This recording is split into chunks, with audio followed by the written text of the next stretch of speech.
is order.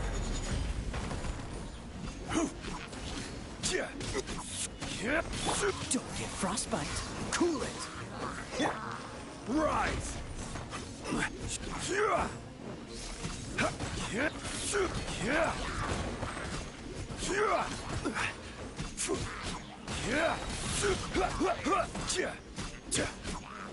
Order guide you.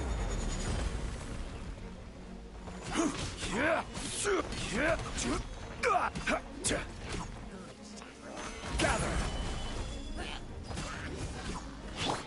Dodge this. Come a little closer. Let's spark things up a little. Stabilize!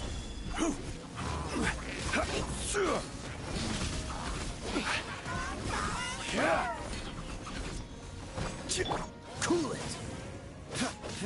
This moment will be frozen in time.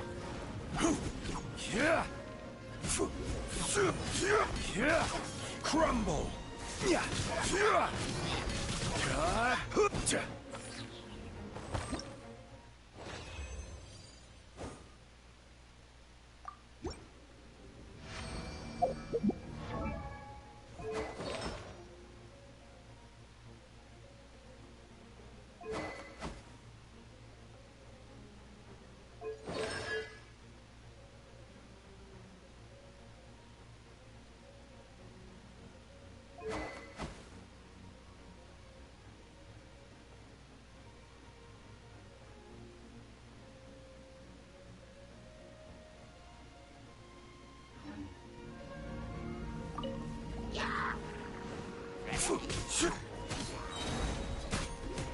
This is order.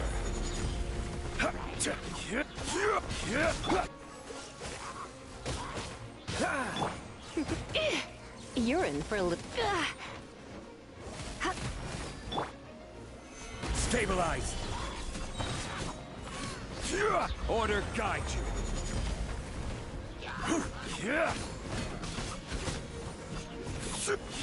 Oh, so sorry. Dodge this.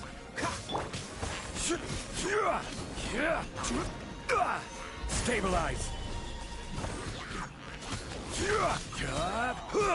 I will have order.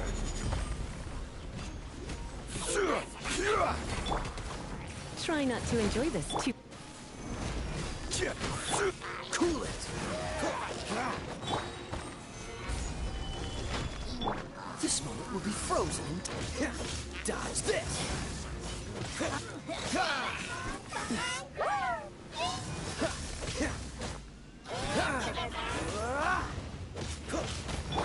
Rise! This is order.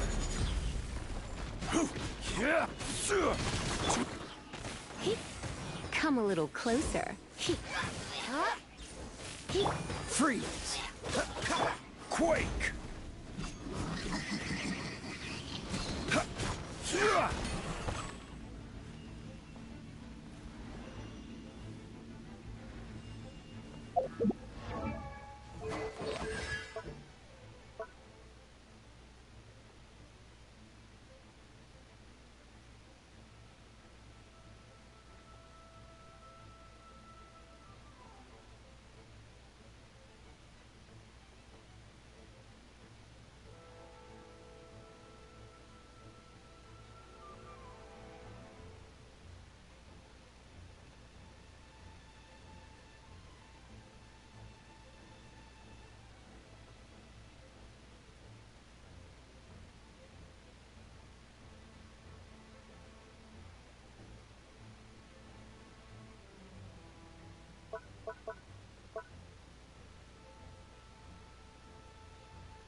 Crumble.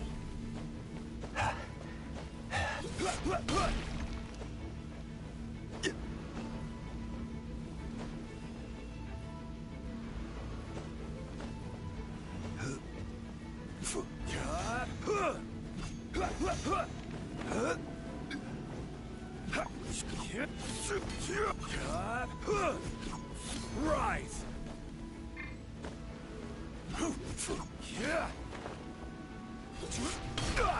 Quake.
Incinerate!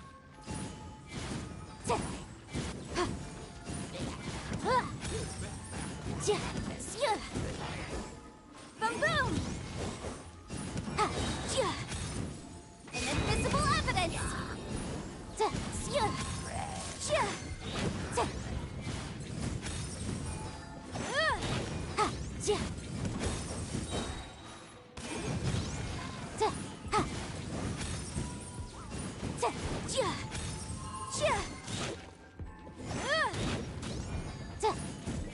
Breath of the flame! Motion to compel!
Yeah.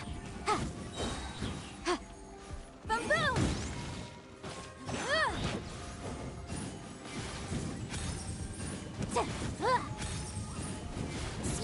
Time for your arraignment. Ha. Ta. Ha. Motion to compel. Ta. Ja. Ja. Ha. Ta. Boom boom.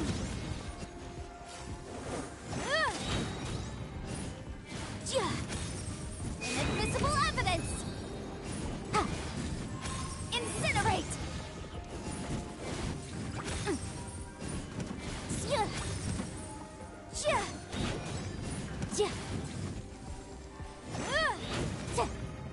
Boom boom!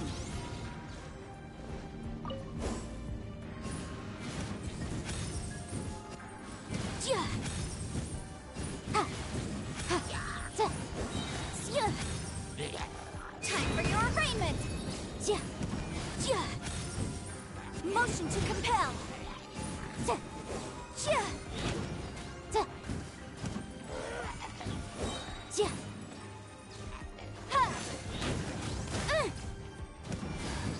Incinerate!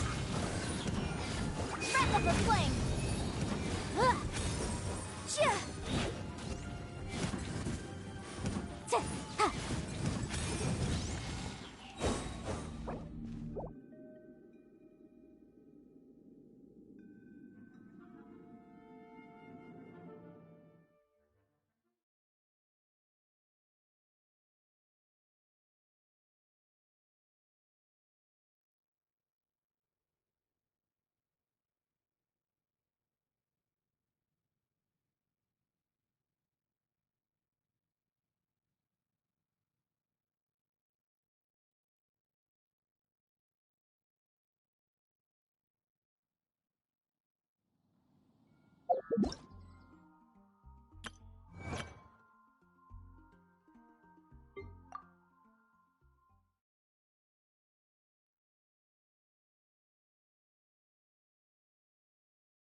You're in for a little shock. Dodge this! Ha! Hip, hup. On a rock!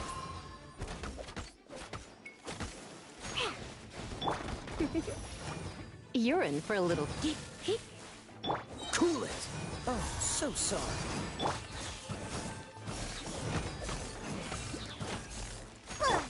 Hup, hip, yeah.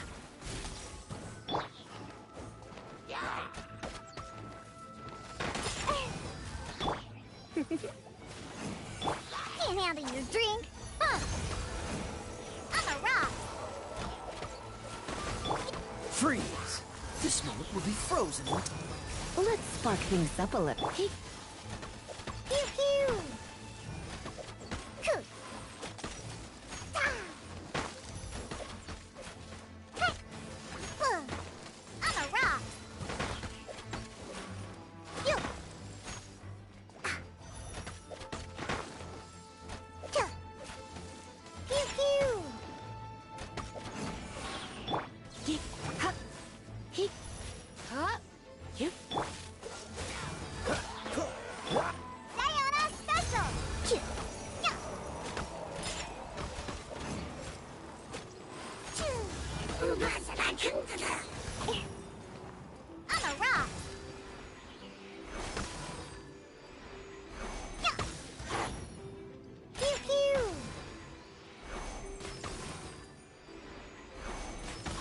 Ha! I'm here! Don't get frostbite. Come a little closer. Hip, Yeah!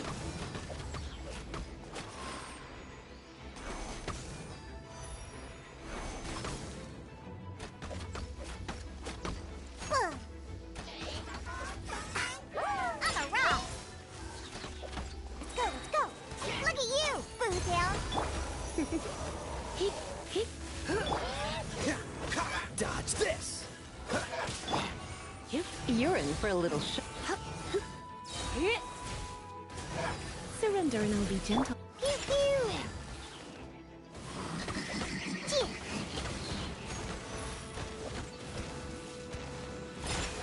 Huh.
Osmanth.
State your business here.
Oh, how exciting!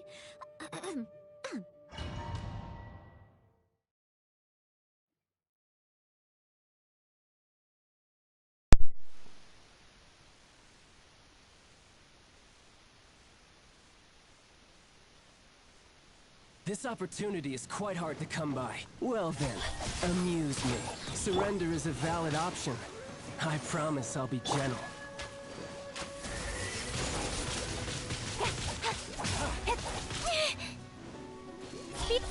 Cowering already?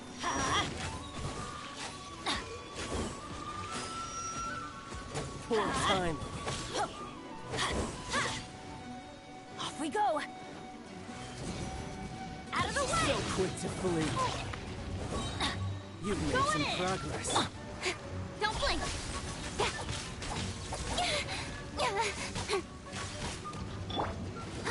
Let the show begin. Incoming!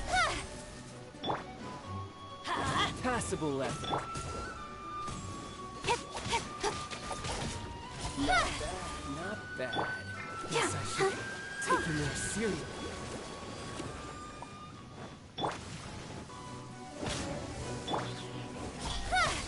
Got lucky that... Has your luck run out? I'll protect us. Come on, we can do it. All you do is run. No use hiding back there. Hey! Nowhere to hide. Price of a single slip. Incoming.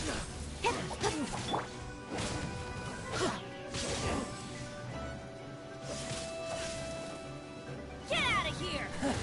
You've got some skills. Let the show begin.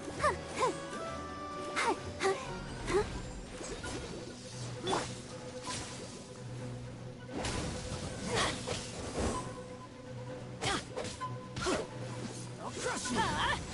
Out of the way! Why do they never miss? That's gonna hurt in the morning. Teamwork is dreamwork. Yeah. Ow. Let's light it up. Oh no! My turn. This.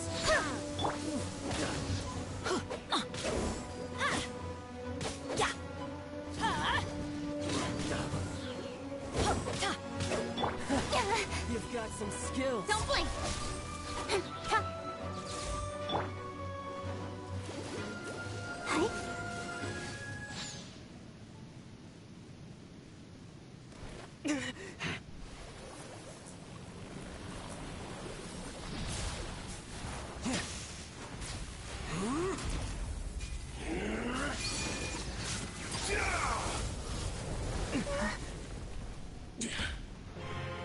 Your strength is praiseworthy. I too shall use all of mine. So, don't you dare disappoint me. Foul legacy, the devouring deep!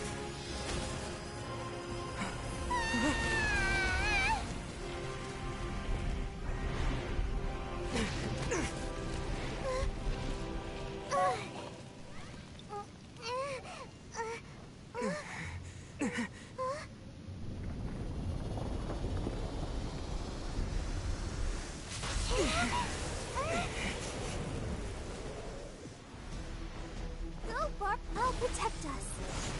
Yeah. Income.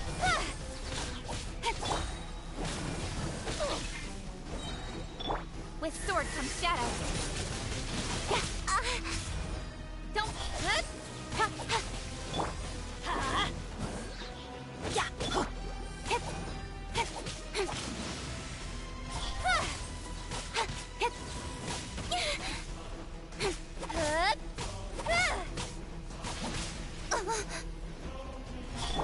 Let the show begin. Hi. Income.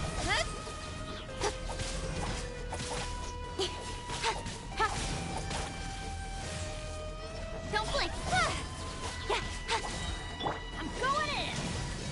Nowhere to hide.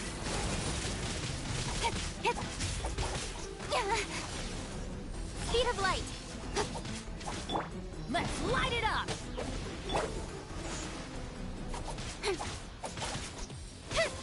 Don't. Why do they never miss?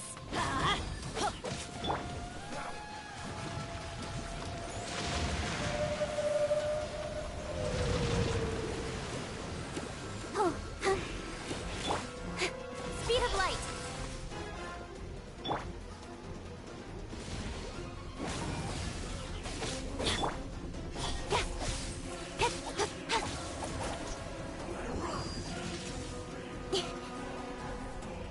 Don't blink. Die here.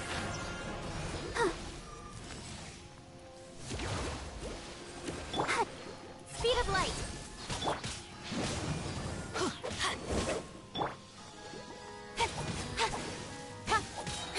With sword comes shadow.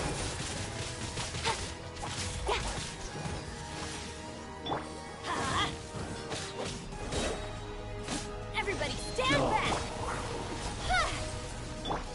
I must leave no stone unturned.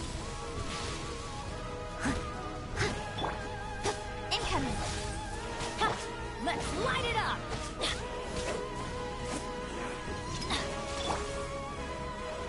Speed. Some you win, and some you lose.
This is a peaceful neighborhood.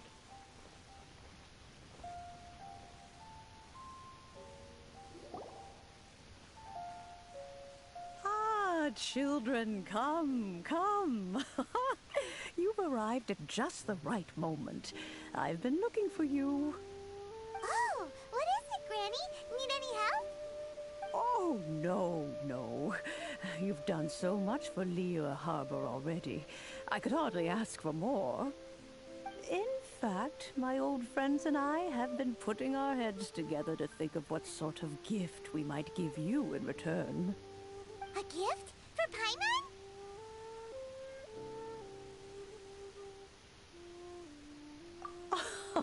Oh, child, you are so very modest. Uncommonly so, even. But you mustn't decline this gift. I simply won't allow it. When you traversed my old teapot in search of the cleansing bell, I heard your little friend mention that you often camp out in the wilds. That simply won't do. Especially since I imagine you still have a very long journey ahead of you. Fortunately, I have not yet grown so old as to see my subspace creation abilities atrophy. Oh, did my friends never mention that to you? Well then, it is a blessing we old folks once received from Rex Lapis, part of our illumination, if you will. I will not go into too much detail, but subspace creation is the ability to create a small, autonomous pocket world. The teapot that you entered previously was a little trinket created using that ability.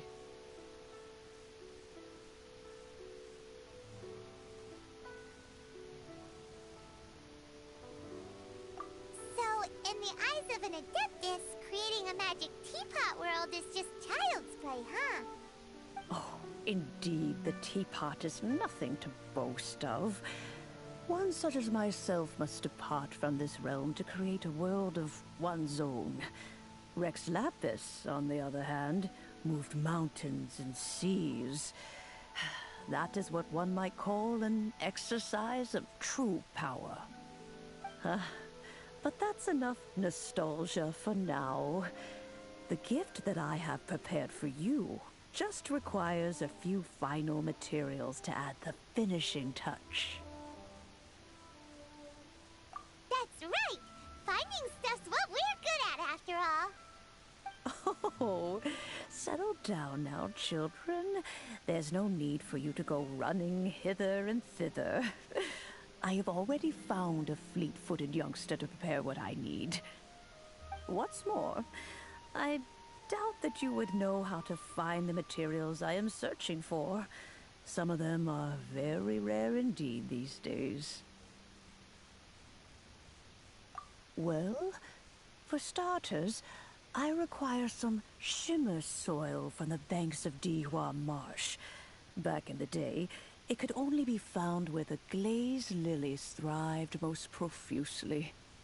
You would have to dig downward, following the roots of the glazed lilies, and if you were lucky enough, you just might find a small patch of shimmer soil there.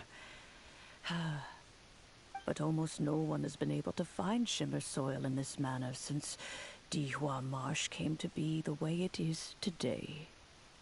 Even more difficult to find is smaragdus jadeite, which must be chiseled from the rock of the chasm. Or so it used to be. Ever since the Blackcliff Forge opened for business, they've slowly but surely stripped the mines all but completely bare of it. In any case, smaragdus jadeite is an adepti treasure, and the adeptal power within is not something that most humans can withstand.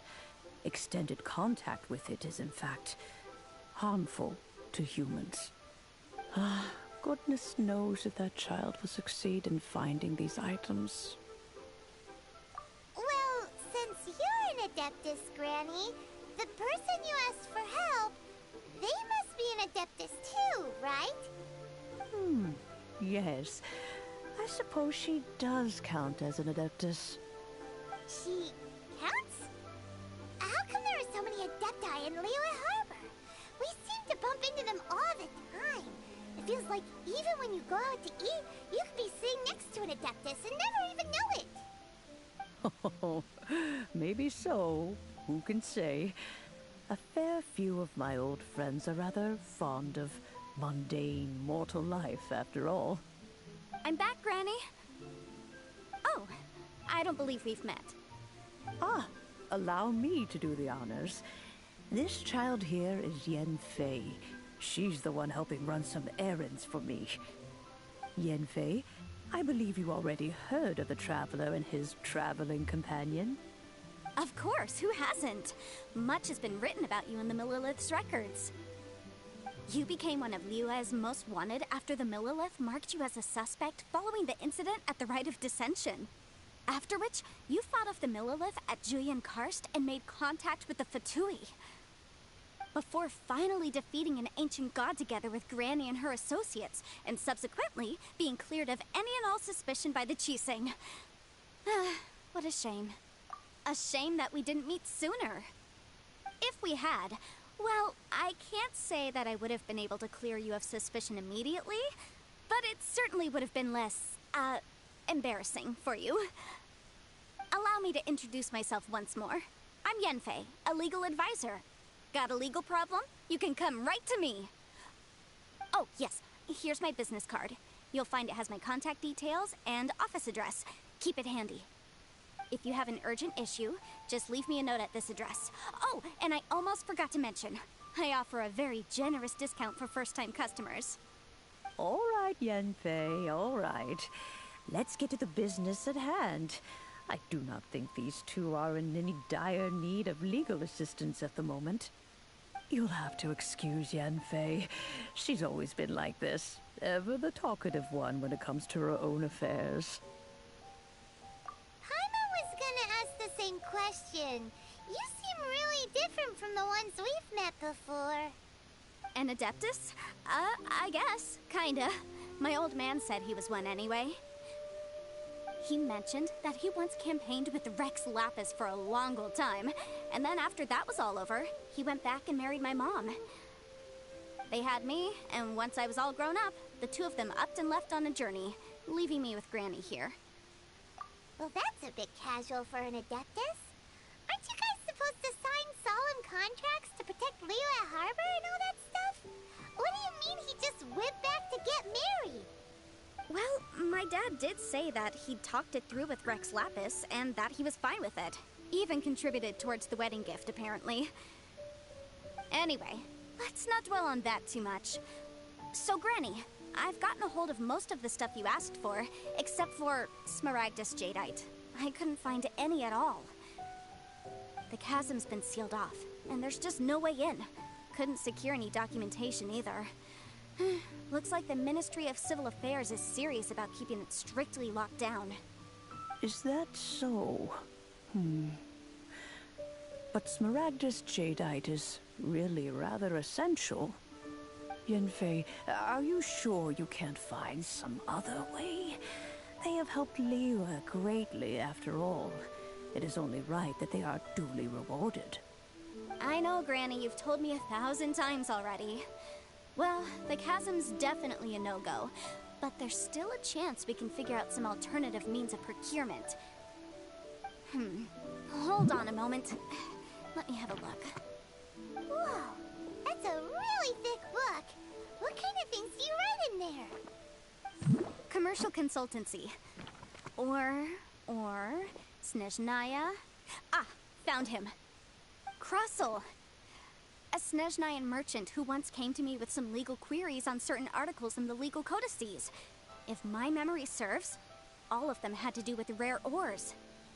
He mentioned that he was considering acquiring some Smaragdus Jadeite to make hairpins, and wanted to know if there were any legal ramifications that he should be aware of. Said he was planning to sell them in Snezhnaya.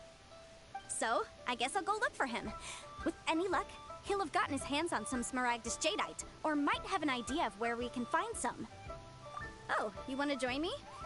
I suppose that's no problem, but it's best if you just stand by and watch. If you try to get involved, you'll only risk placing yourself in legal jeopardy. Wow, an Adeptus imploring us to avoid incurring legal liability. That's a first for sure. Best we be a little more careful than usual while we're with her.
Hi, Catherine. It's us. Any new commissions?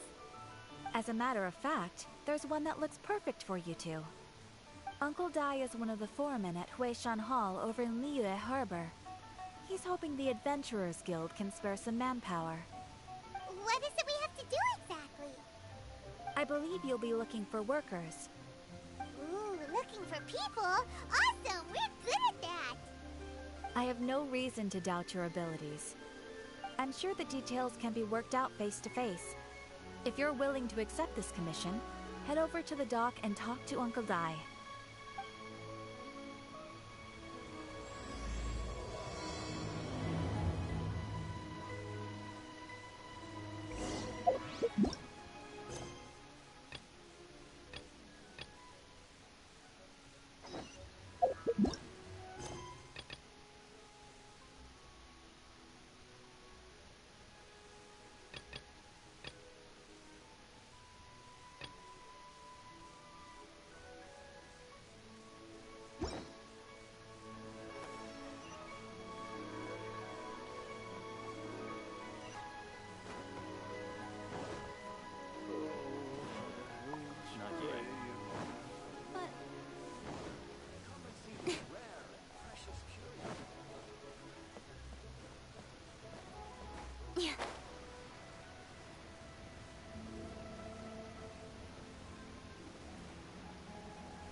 Hello, Mr. Crossell. How's business been? Oh, good, very good. All thanks to your advice, Miss Yanfei. What brings you here today? You're too kind. I was simply doing my job. Now, I believe that the last time we met, you mentioned that you were looking to source some smaragdus jadeite to make hairpins. Have there been any further developments on this front? Well, yes. As a matter of fact, in the end, I did acquire a small piece of smaragdus jadeite and had it fashioned into a pair of hairpins. Miss Yanfei, might I presume that you have an interest in the hairpins? I must apologize. I've already rented them out to a lady named Zhiqiao. If you'd like to inspect them, you may have to wait quite some time. Wait, isn't smaragdus jadeite really rare? Aren't you worried about the hairpins getting damaged or lost while they're being rented out? No, I'm not worried in the slightest, because I signed a contract with Ms. Zhiqiao before renting them to her. The contract makes it quite clear that if she loses or damages the item in question, she must compensate me for its full original value. In return, I included a clause that guarantees the Smaragdus Jadeite is genuine, with a penalty of 10 times the item's value payable by me to Ms. Jiqiao in the event that it is shown to be a fake.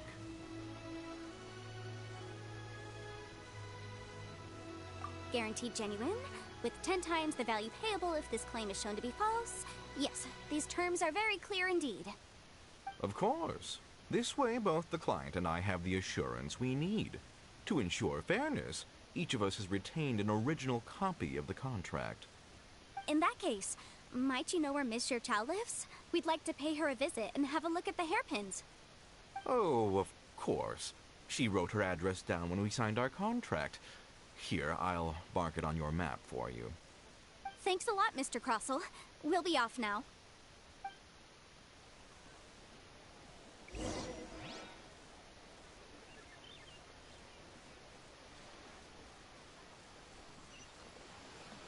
Why'd they have to give me that transfer?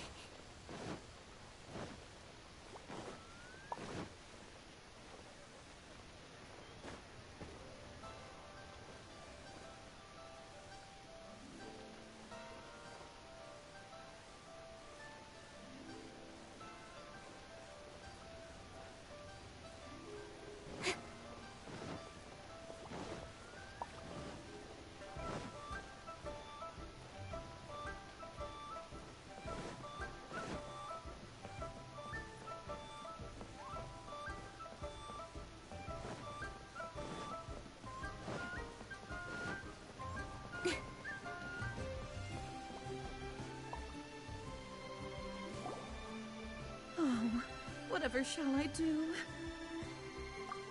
Yes, that's me. Is there something I can help you with? How do you do, Miss Jiqiao? We understand from Mr. Crossell that you recently rented a pair of hairpins from him. My associates and I are very interested in them. Would you mind letting us take a look at them? The hairpins? I can't lend them to you right now. I've lost them. I don't know how it could have happened. I always kept them right by my side, and I hadn't even worn them yet. I spent so much money on them. If I have to pay their original value, there's no way I could come up with that amount of money on such short notice. My family is in the ore business too, but business has been suffering ever since the chasm was sealed off. We now have a backlog of paid-up orders just sitting around, so we've been having to purchase some stock from other ore merchants to complete them. A big banquet is coming up in a few days, and several ore merchants I know of will be there. I need this opportunity to mingle and discuss prices. That's what the hairpins were for, to keep up appearances. I can't have them looking down on me. But now that I've lost the hairpins, what will I do? Why does Paimon have a sudden strong sense of déjà vu? Would you really? I sent a commission to the Adventurers Guild, but I haven't heard anything back from them yet. Hold on. Don't run off looking for the hairpins just yet.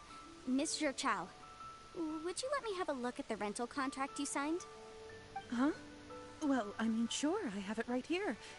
Here you are. Let me see. That's right! Yanfei said she's a legal advisor, didn't she?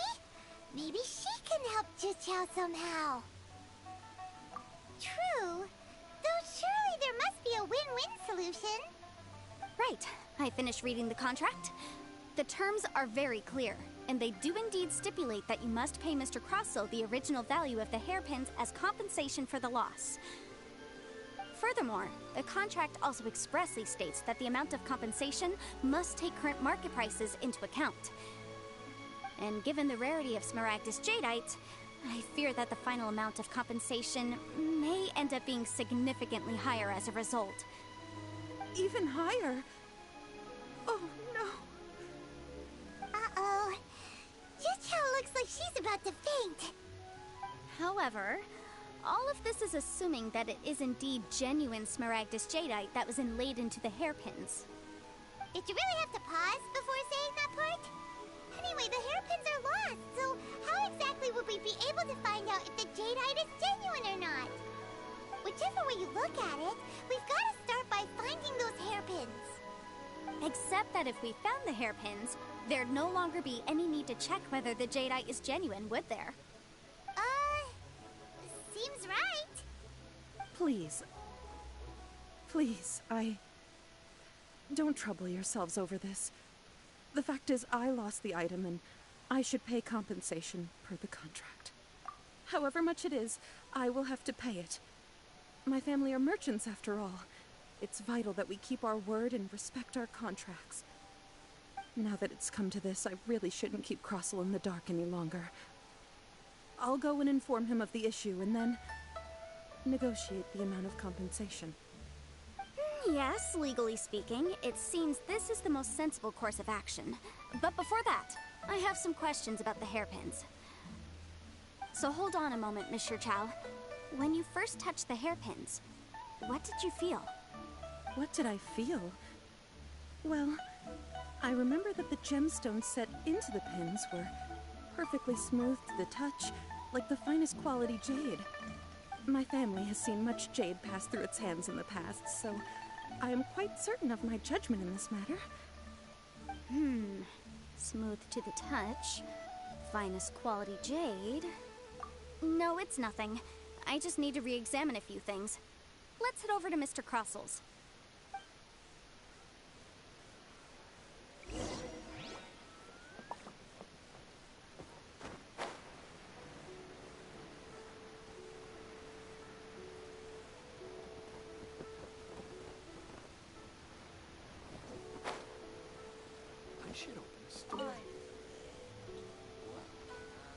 Ah, Miss Yanfei, you've returned. With Miss Jiqiao in tow, too, I see. How are the hairpins? I trust you're quite satisfied with them? About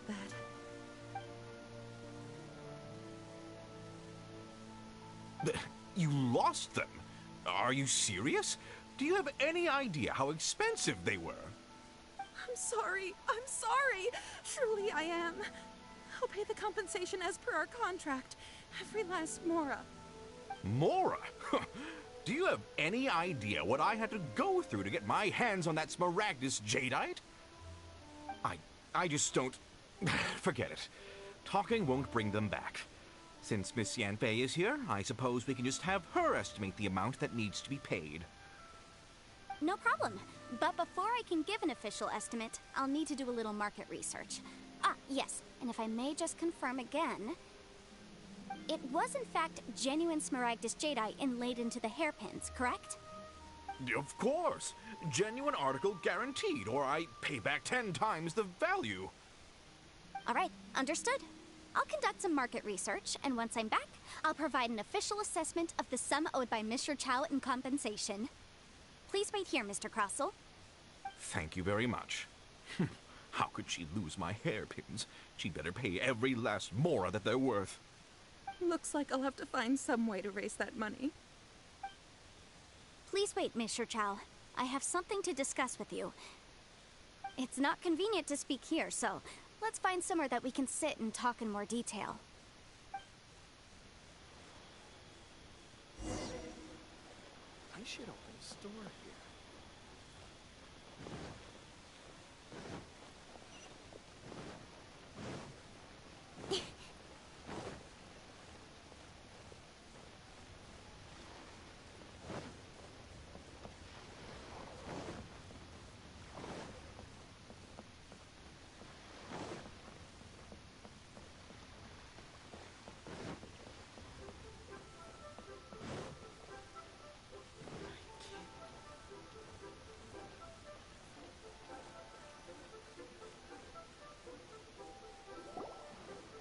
Miss Yanfei, what is this about?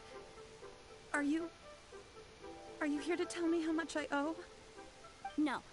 What I wanted to talk about is, there is a chance that the ore inlaid on those hairpins may not be Smaragdus jadeite after all. What do you mean? Are you implying that you already sneaked off and found them? Obviously not. I'm no adventurer, let alone a member of the guild. I don't run thankless, time-consuming errands for a living. Let's just say I made some deductions. I don't know if Granny told you this, But Smaragdus jadeite is found deep underground and contains very concentrated elemental energy. If mere mortals come into contact with it, well, they'll be sick in the best case. And in the worst case, they could even experience a dramatic change of personality. It most certainly would not be smooth to the touch. Mr. Chow, did you at any time feel unwell while the hairpins were in your possession? No, not at all. I felt perfectly fine the whole time. Not even the slightest bit unwell. I didn't feel anything special at all, in fact. Now that is strange. I noticed earlier that there were elemental traces in Mr. Crossel's vicinity.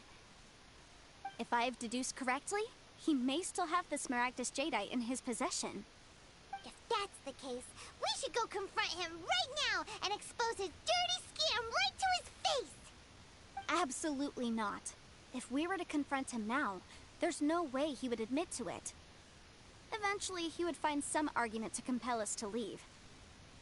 And then, he'd throw the Smaragdus jadeite into the sea the moment we were gone. After that, he would simply insist that Mr. Chow pay up per the contract. He would lose nothing. Meanwhile, we would have to look under every stone in Liyue, hoping and praying that the hairpins do actually still exist somewhere in this world. So vivid that Paimon thinks it might be experience talking. Oh, it certainly is. I've seen my fair share of situations like this, and brute force methods are certainly one way of resolving them. Fortunately, I have far more elegant solutions at my disposal.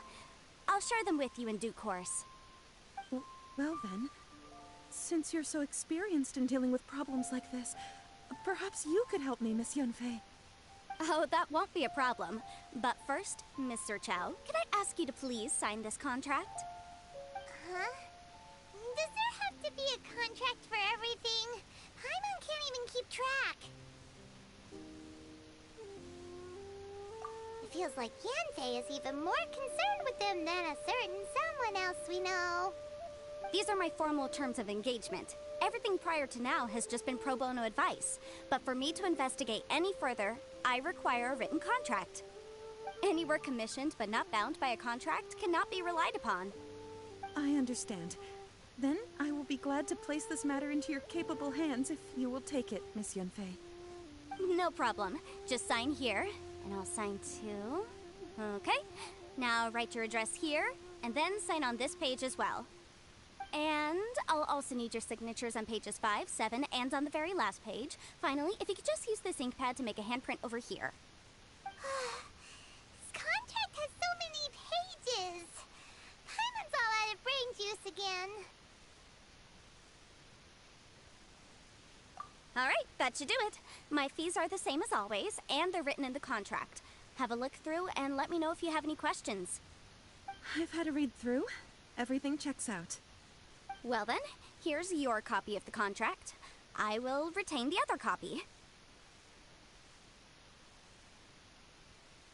Not for now, no. Despite how intractable this problem might sound, it will actually be quite straightforward to resolve, once we've got some things squared away. I don't believe you have been part of an investigation like this before, in which case, hopefully this should be quite the experience. Miss Yunfei, I have to ask, why are you helping me? Because, as it happens, I'm currently trying to acquire some Smaragdus jadeite myself. I noticed strong traces of geo-energy around Mr. Crossel, so perhaps he has, in fact, secured some. Whether he actually made it into an item of jewelry or not is a separate matter, but either way, it's a lead. As long as we follow it, who knows? We might just be able to get our hands on some Smaragdus jadeite. Also, the idea of someone abusing the law to their advantage, I won't stand for it. But again, let's not dwell on this. Let's go to... where can we find someone who processes ore? Ah, I've got it! Let's pay a visit to Chateau, the boss of the Jade Mystery. He's a professional when it comes to working with stone and ore. If Mr. Crossel had his ore worked on at all, Chateau would undoubtedly have been his first choice.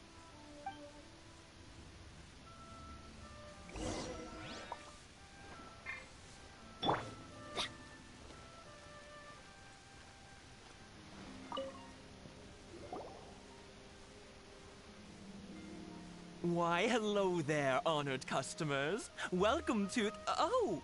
It's you, Miss Yanfei. Is something the matter?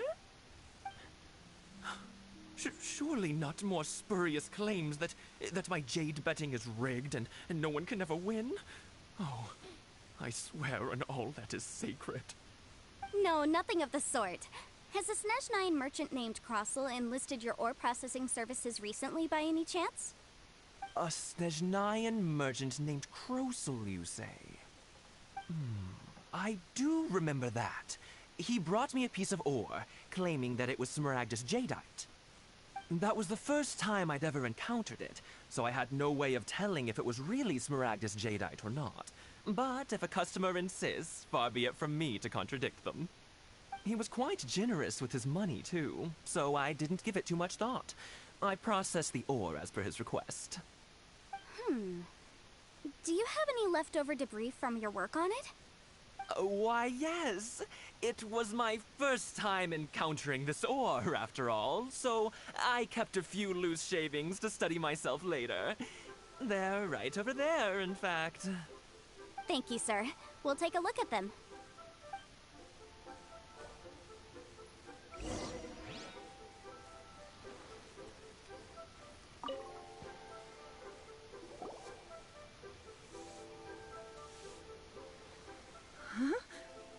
If my eyes don't deceive me, the cross-sections and patterning suggest that these are Smaragdus nephrite shavings. Yes, it's not particularly rare, nor is it especially valuable. It's used to make jewelry all the time. I've heard it said that Smaragdus nephrite is in fact the outer layer of Smaragdus jadeite, though no one's ever proven it. A thin layer of separation, huh? If you must see for yourself, try examining these shavings for traces of elemental energy. Smaragdus nephrite is an entirely ordinary ore, containing no elemental energy whatsoever. Is that so? Well, we might as well give elemental side a shot. So, did you find anything? So they really are different. But wait, how come Jichao was able to tell what it was just by looking at the shards? That's pretty awesome. There's nothing special to it. It just so happens that I've come across a great many of these in my time. These two stones actually look very similar. Someone without a deep understanding of them would find it very difficult to tell them apart. There may be only a subtle difference for the casual viewer, but that translates to an astronomical difference in terms of the market price. And, I'm sure, a significant difference in the cost of having them carved into shape. All right, let's focus up. We're going off on a tangent. But, never mind, Shirto. Why would Mr. Crossel... Unusual actions have unusual reasons behind them. Let's take some of these shavings back to Chateau. To make people smile.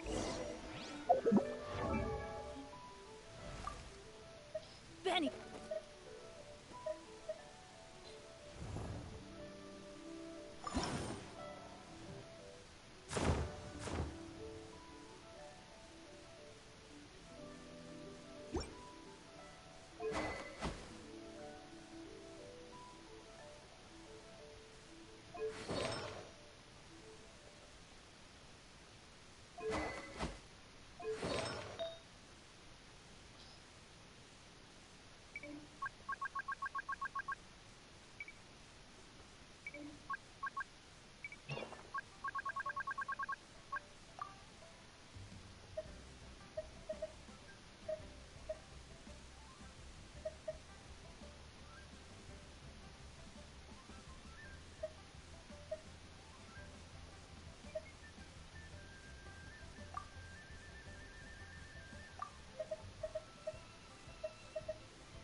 Penny's adventure chief, assemble!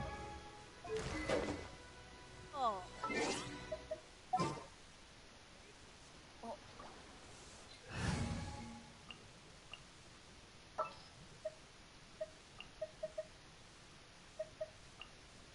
What shall we do?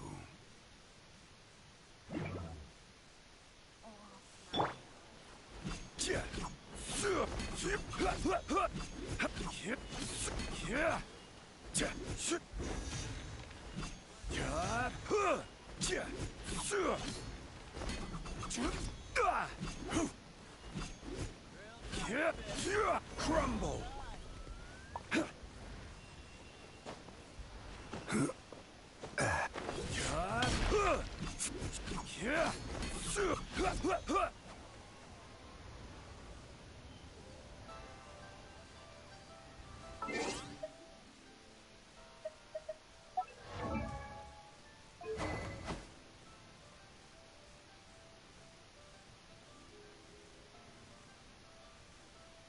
Yes, Shabas Akhtar.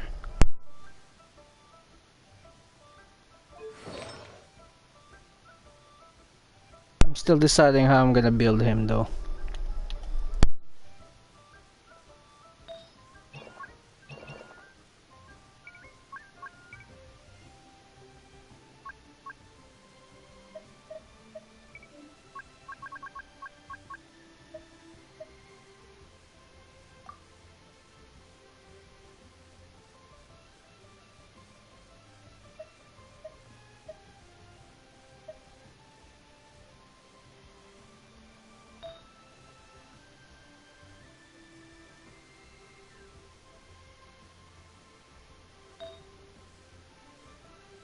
Well, it cost me like 50 rolls.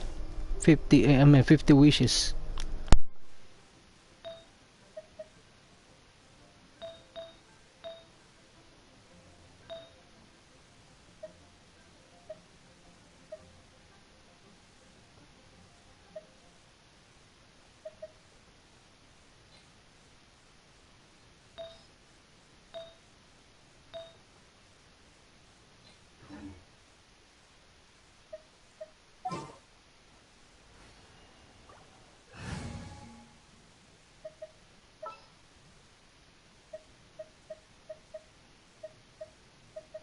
I will protect you. Really lucky. It cost a lot of. It was expensive.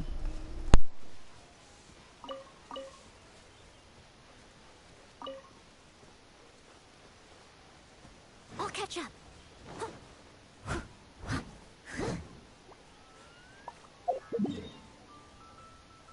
There's a lot of new stuff here in this game, so I'm doing the Serenity part right now, but I do not know where's the new boss at. I don't know if it's available yet.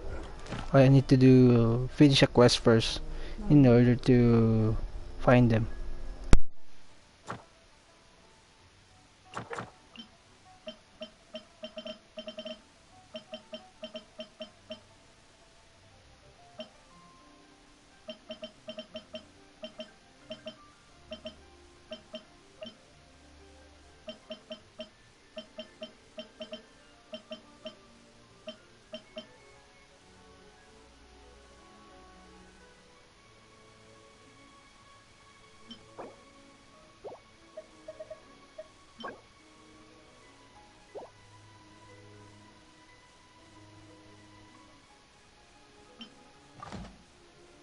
Good luck.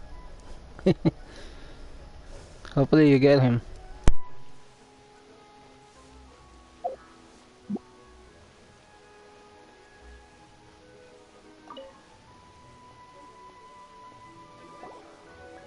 Miss Yanfei?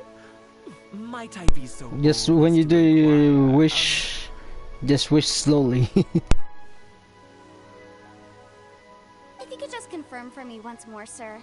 Mr. Crossell did indeed claim that the ore he brought to your store was in fact Smaragdus Jadeite, did he not?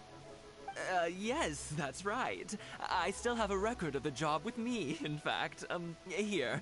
It says quite clearly, 1 chunk Smaragdus Jadeite, uncut. Then I have no further questions. But could I borrow the processing record and these stone shavings?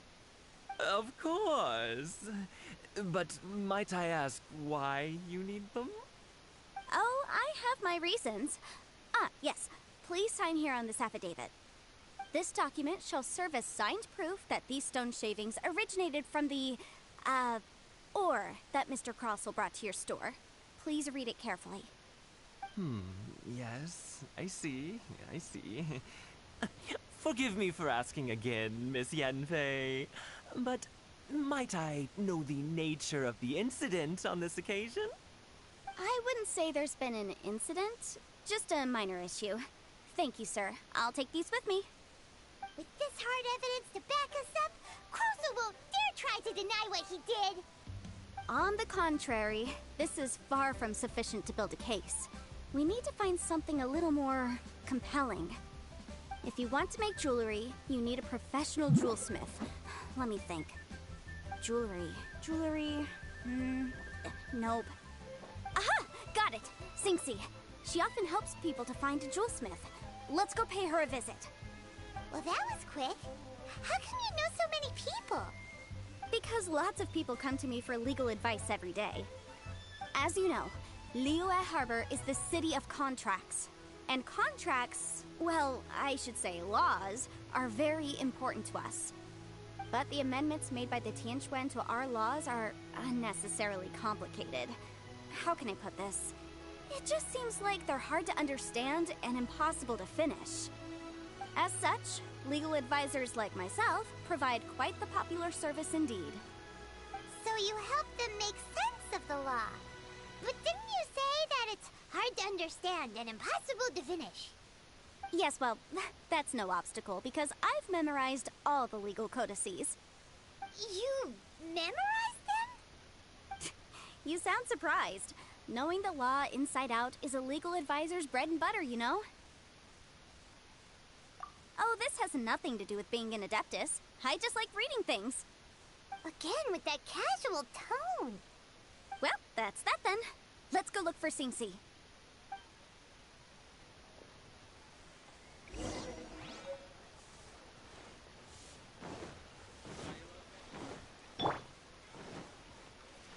Adventure time! Off we go! Adventure time!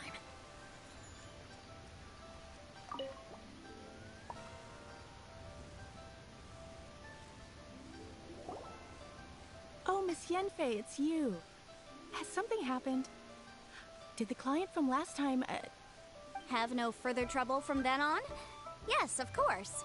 I'm just here to ask you a few questions. Has a merchant by the name of Crossell asked you to put him in contact with a jewelsmith recently? Crossell? Yes, I remember him. He's a merchant from Snezhnaya, no? Yeah, he came to me with a chunk of something he called Smaragdus Jadeite.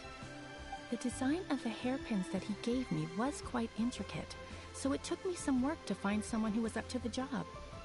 Eventually, I found an older jewelsmith who made them exactly according to his specifications. This order was on hold for a very long time, and only completed quite recently, which is why I remember it so well. Doesn't seem like there's any evidence to be found here. Miss Sinxie, I'd like for you to confirm for me once more. When Mr. Crossell commissioned you to find him a jewelsmith, did he or did he not assert that the material he presented to you that day was called Smaragdus Jadeite? Yes, I'm sure of it.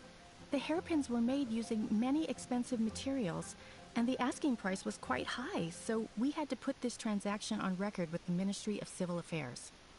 Mr. Crossell wasn't very familiar with the necessary procedures, so I filed it on his behalf. I also kept a copy for my own records. See for yourself, the item is called Smaragdus Jadeite Twin Phoenix Pins. The inlaid gemstone is recorded as Smaragdus Jadeite. The document even has the official seal of the ministry on it. Thank you, Sinxie. Now, could you let me borrow this document? Sure, it isn't serving much purpose here anyway. I take it then that There's been some more trouble? Nothing you need to worry about. Just a minor issue. I'll return your document as soon as I'm done with it. Thanks again. Why is everyone's first reaction always to assume someone or something is in trouble? I believe we have almost all the evidence we need. We just need to make one last trip. Let's go to Boo Boo Pharmacy to speak with Dr. Baiju. The weirdo with the snake around his neck? What do you want to speak to him for? Because only he can provide an authoritative statement confirming that Smaragdus Jadeite is harmful to the human body. Once we have this final piece of evidence in our hands, we can wrap this case up.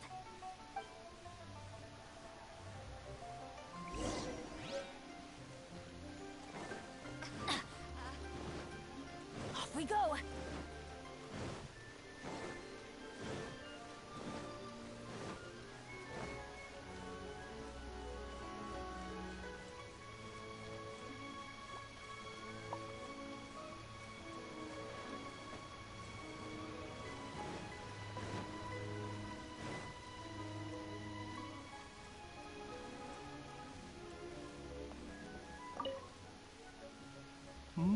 My, to what do I owe the pleasure? Though I'm afraid that if you're looking for our little Chi-Chi, she's out gathering herbs. And if it isn't Miss Yanfei as well, now that's an even rarer honor. What business brings you here, might I inquire? Some charlatans peddling ineffectual medicines again, no doubt? No. I'm here this time to ask if you're familiar with Smaragdus Jadeite. Smaragdus Jadeite? Why, yes, there is some information about it included in the 6th commentary on the 7 Mountain Treatises.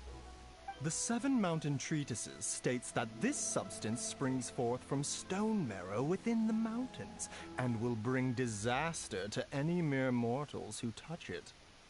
It is abundant in elemental energy, so if someone without a vision is in contact with it for a prolonged period, best case scenario, they fall ill. Worst case scenario, they'll suffer great changes in personality, and their illness will only ever get worse. Anyway, I'm sure you didn't come all this way just to chit-chat. Knowing you, Yanfei, and given the specific nature of your question, I suppose that you're about to ask me to write an official affidavit attesting to the pharmaceutical peculiarities of Smaragdus Jadeite? That is indeed the case. If you would be so kind, Dr. Baiju. No trouble at all. It's just a single document. Won't take me a moment. I would mention, though, that you are not the only one who's developed a curiosity for Smaragdus Jadeite recently. A Snezhnayan merchant came to ask me about it not long ago. But after I gave him my reply, his expression shifted to one of remarkable disappointment. I wonder, Miss Yanfei, if your pressing business might be related to the Snezhnayan merchant? You needn't concern yourself about that, Dr. Baiju. Thank you for penning us that document. I'll make sure to compensate you in due course. You're too kind. Take care now.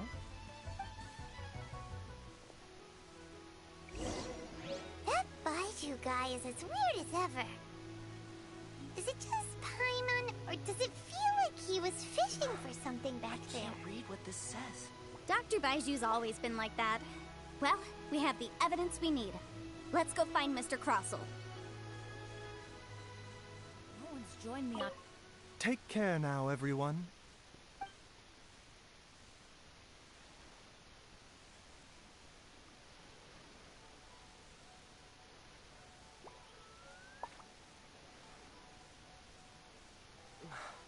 I can't read what this says. Benny's adventure team, assemble!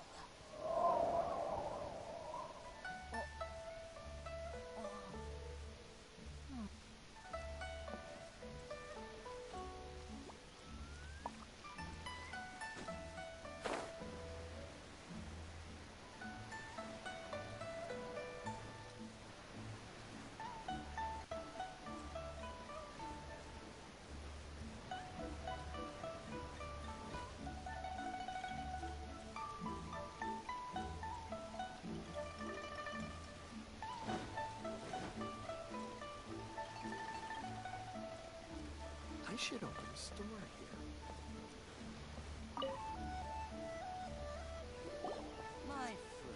Miss Yanfei, have you finished your investigation? I trust you will now be in a position to assess the compensation due.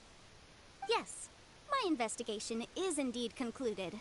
I can now provide a final figure for the amount payable. Wonderful. Well then, please, could you do the honors, Miss Yanfei? Of course. According to the stipulations of the contract, Mr. Crossell, you must pay Mr. Chow 10 times the original transaction price in Mora. Sure. Wait, what? Me pay her? Surely there's been some kind of mistake, Miss Yanfei. Not at all. According to my investigations and the material evidence that we've gathered, the substance claimed to be Smaragdus Jadeite that was inlaid within the Smaragdus Jadeite twin phoenix pins that you rented out to Mr. Chow was, in fact, Smaragdus Nephrite. Now, the contract states very clearly that 10 times the price shall be paid should the article not be genuine. Accordingly, you are liable for this sum, which is payable to Mr. Chow in Mora. Material evidence? What material evidence? Why, Miss Yanfei, you cannot frame me like this. I spent a huge sum to obtain that Smaragdus Jadeite, and yet you claim that the ore inlaid on the hairpins is somehow fake? I demand to see your evidence. Indeed. Only a testimony from an expert witness involved in the processing of the ore can serve as an authoritative assessment of whether it is genuine. Traveler, please produce the evidence in question.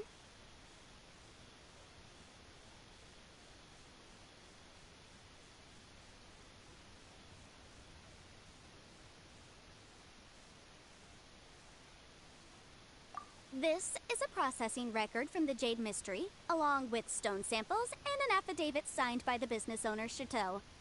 Seriously? Even the boss there couldn't differentiate between Smaragdus Jadeite and Smaragdus Nephrite. How does this prove anything? In any case, Smaragdus Nephrite is the outer layer of Smaragdus Jadeite. So I had him cut away the Nephrite, he returned the valuable Jadeite core to me, and some Nephrite samples remain in the store. What am I missing exactly? That's an unsubstantiated belief. Well, your claim that my ore is fake is just as unsubstantiated. And we are here to talk about evidence, aren't we? Ugh. Looks like our first piece of evidence didn't convince him at all. Seems like he came prepared. What should we do next? Hard evidence. Something legally binding. We have just the thing. Show him, Traveler. This document proves that my hairpins are the real deal, doesn't it? This is the Ministry's seal, after all. It shows that the ore inlaid on the pins is indeed Smaragdus Jadeite. Our second piece of evidence didn't work either. And this guy's getting more belligerent by the second. You know, you could be right. Perhaps the hairpins are the real deal after all. Of course I'm right. All the evidence shown supports my story. Well, hang on a moment now, because I do recall one final piece of evidence that we haven't revealed yet. Traveler, would you do the honors? This shall serve as decisive proof of our case. What's this? Smaragdus Jadeite springs forth from stone marrow within the mountains and will bring disaster to any mere mortals who touch it. Sustained contact with Smaragdus Jadeite over a prolonged period will, in less serious cases, cause a mild malady, while in serious cases, the patient may suffer a dramatic change of personality and fall seriously ill. Mr. Crossell, were you aware of these peculiar properties of Smaragdus Jadeite? I had no idea. No idea, you say? I'd guessed as much. But for you to have rented out such a dangerous item... I'm afraid that this falls outside the scope of my work, but within that of the Ministry of Civil Affairs. However, I'm sure that the Ministry will be relatively lenient considering that, as you say, you were ignorant of the danger you posed. Don't worry, Mr. Crossell. I will make sure that all the evidence presented here will be handed over to the Ministry. I trust that you'll give them your full cooperation in their investigations. What? Wait! I knew. Oh, so you knew? Oh, dear Mr. Crossell. But if you knew of Smaragdus Jadeite's dangerous properties beforehand, why would you... Huh? No, The hairpins aren't actually... aren't actually inlaid with genuine Smaragdus jadeite? Is that what you were about to say? You do understand, Mr. Crossell, that this means that you will have to pay Mr. Chow 10 times the original price in Mora? Mr. Crossell, your answer, please. My client and I are waiting. Yep, he's seriously intimidating right now. It's like she's a different person.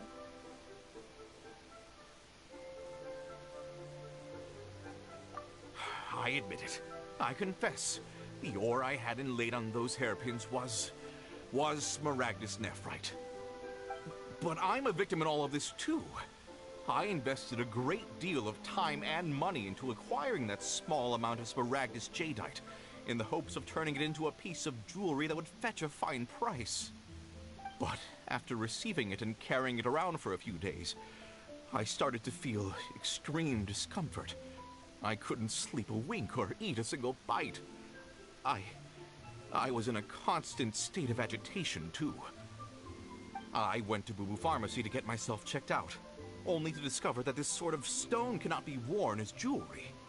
But how could I let all that money go to waste? That's why I had another pair of hairpins made from Smaragdus nephrite, which is almost indistinguishable from Smaragdus jadeite. I kept the real Smaragdus jadeite in a specially made box. I daren't touch it again. I was worried that someone would see through it, which is why I only dared to rent them out, not sell them. And then to top it all off, Jiqiao lost the hairpins after I rented them out to her.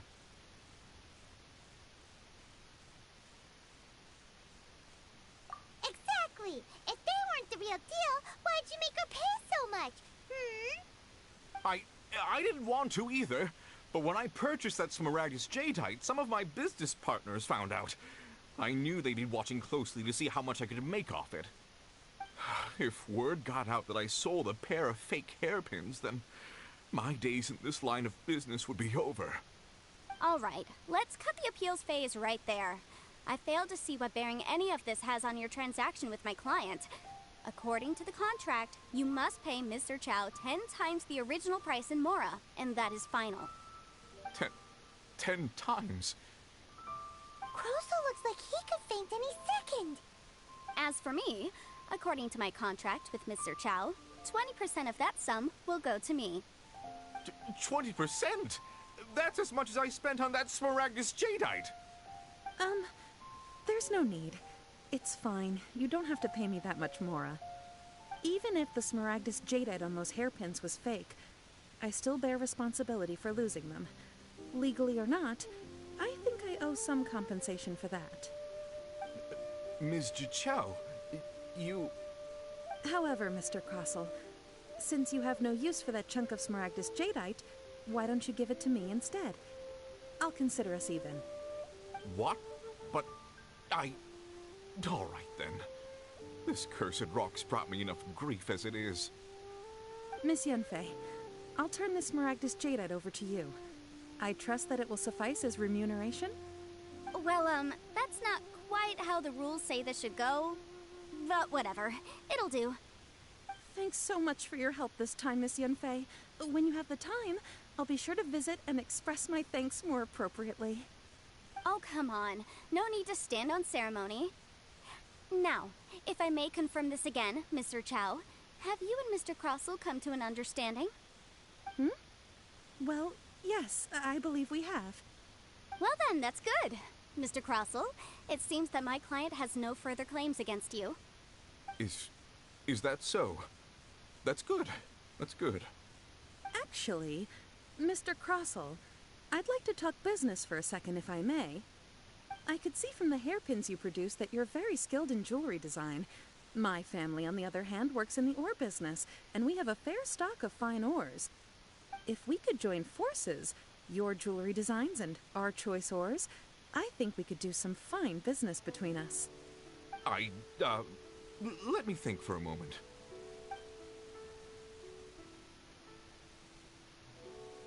Well, that's that. And we've got the Smaragdus jadeite that Granny wants too. All's well that ends well, eh?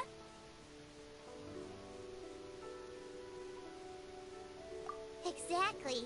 Usually when someone tells us they've lost something, We end up searching all over the place for it. But this time, you managed to solve the problem with just a big stack of documents. Even though the solution didn't involve actually finding the hairpins.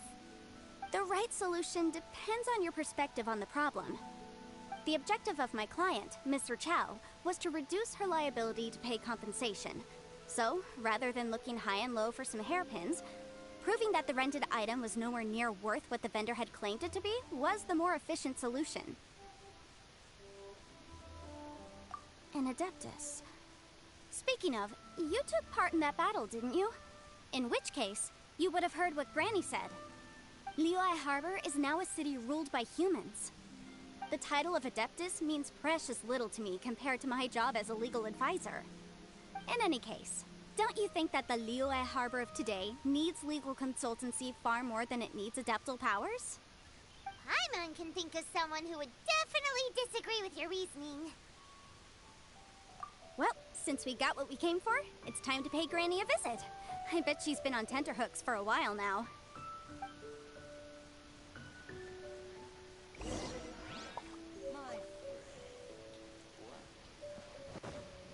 Off we go!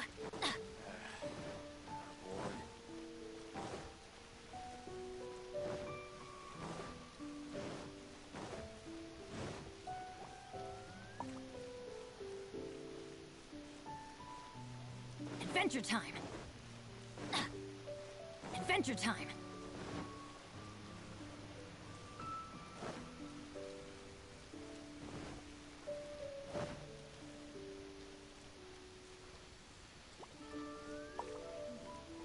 This is a peaceful neighborhood.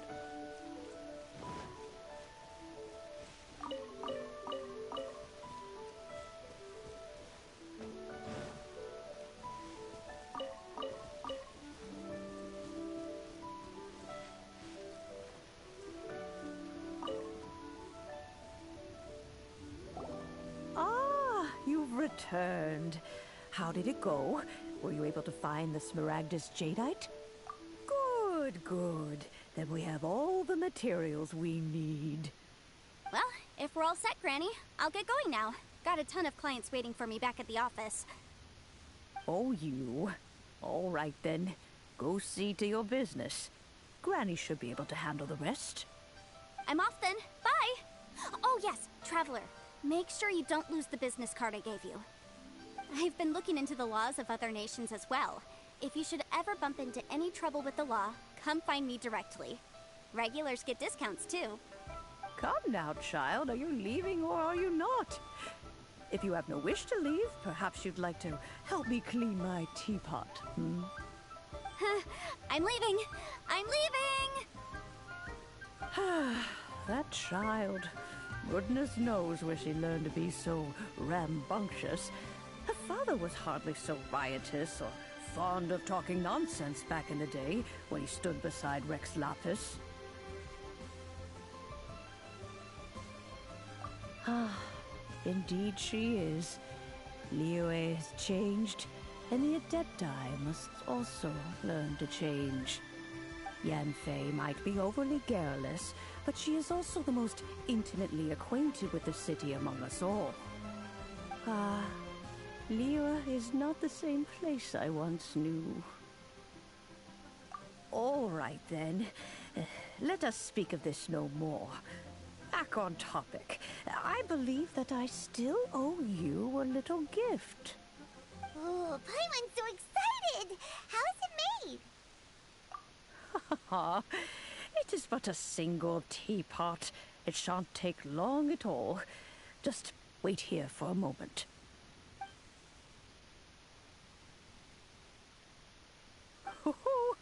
There we go. This Serenity pot is all yours now. Hold it firmly.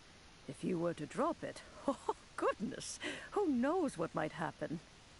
Take these blueprints with you as well. You'll need them if you wish to make your teapot a little more lively inside. Wait a minute, Granny! How exactly are we supposed to use this teapot? Oh, you needn't worry about that. I've already arranged for a certain little helper to await you within this teapot. She will explain everything you need to know about it.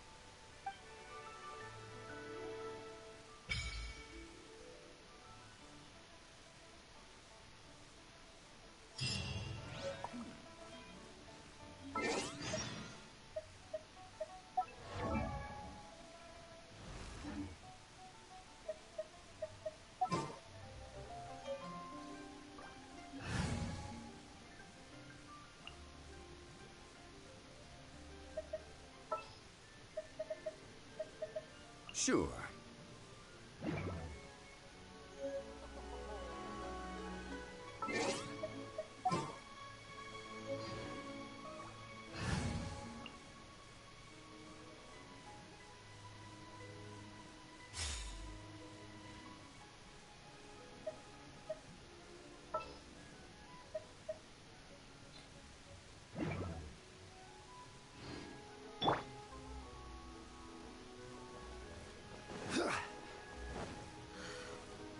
What goes on in the minds of the Tishu?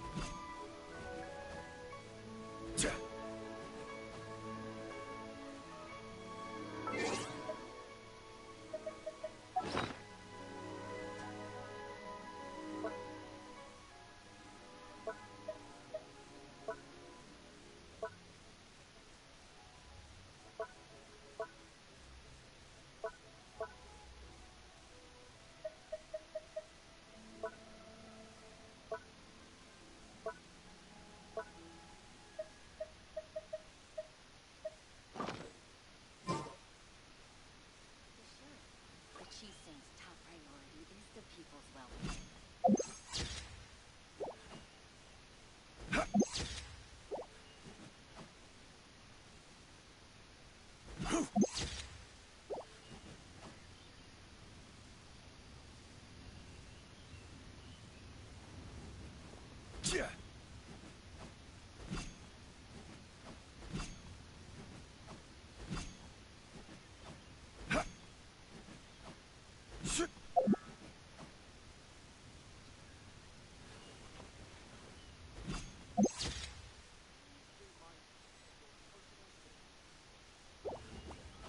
Quake!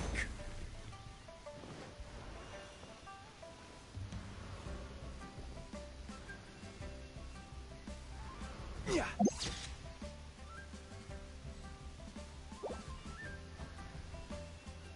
Rise!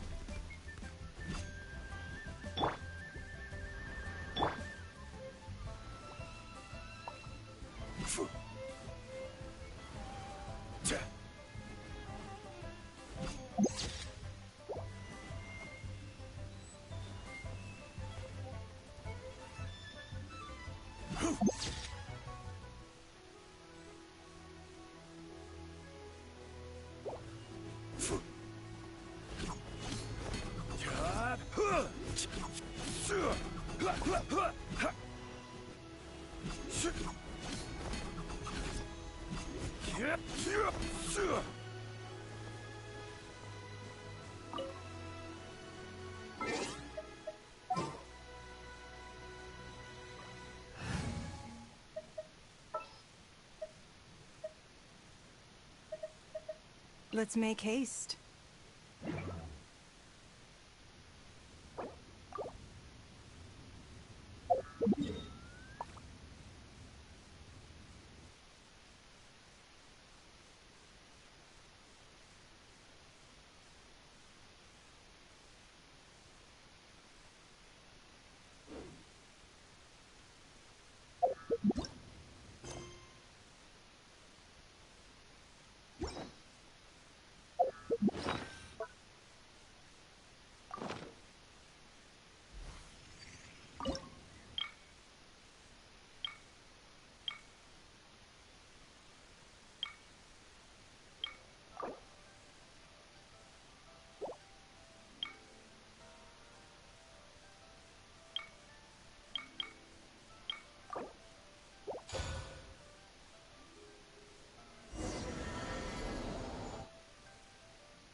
do that.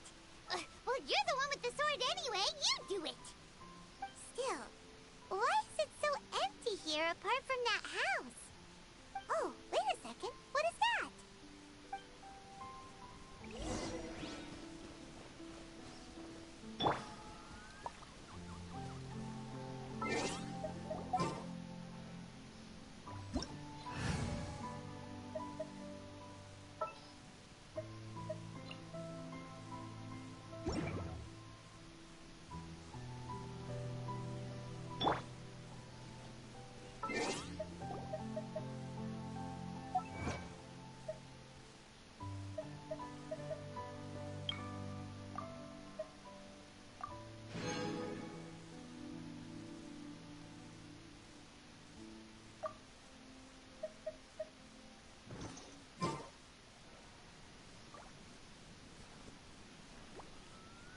Well, it seems that we have a visitor. It's a huge finch! Excuse me, I am not a finch. I am a teapot spirit, and you may call me... hang on a moment. What am I supposed to be called again? Oh, call me. I suppose you may call me Tubby.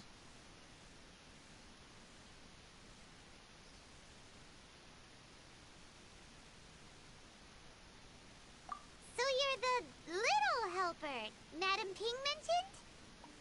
Madam Ping? Oh, you must mean Ping. Yes, she did summon me here. She told me much about you. You may leave all matters regarding the upkeep of this realm to me. Your journey may be far from over, but at least this way you will not want for a comfortable place to sleep each night. Though it is the Adepti who create realms such as this, they generally do not have the time of day to attend to the banal matter of their maintenance. Thus, we teapot spirits were created to help guard their realms and manage their affairs. You may consider me a butler, if you will.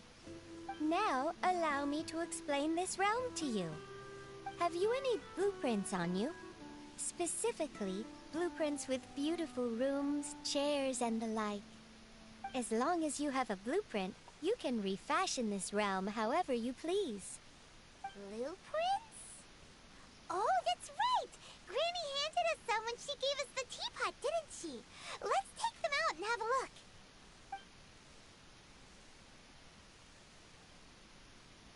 Yes, these are the blueprints I'm talking about. Go on, open them up. Just commit the image of the objects to memory and prepare the necessary materials. Then simply release the thought from your mind and the object in the blueprint shall appear within this teapot. Wow! Is that all it takes? Then we could build a whole city inside, couldn't we? I doubt it. A golden-eyed adeptus explained this to me at some point in the past. He said that even though subspace creation is a product of adeptal power, even that has its limits. This world is not a true one, after all. It provides merely a moment of brief respite from the mortal realm, not a means of escaping it entirely. A golden-eyed adeptus? Paimon wonders who could that be? I hardly remember myself. What's more, I have never seen that adeptus again since. Well, let's not dwell on that. Have a look around. Best you get accustomed to this realm. If there's anything you would like to ask, just look for me.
Maybe you're not used to the place at the moment, but once you've materialized enough rooms and furniture through subspace creation, it will feel just like home.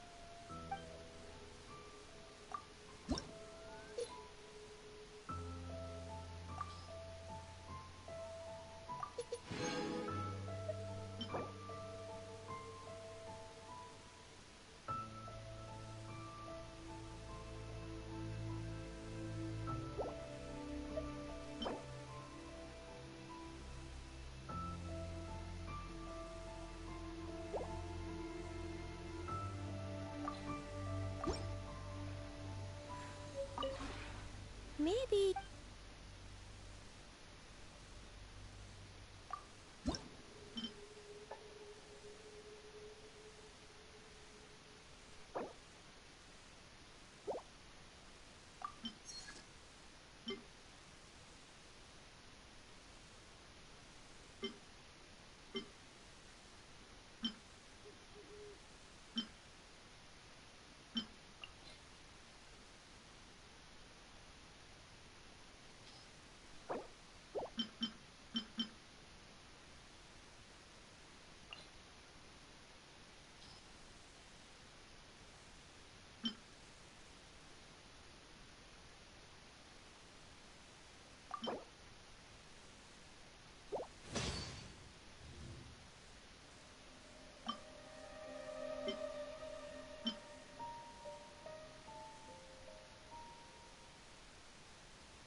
Maybe...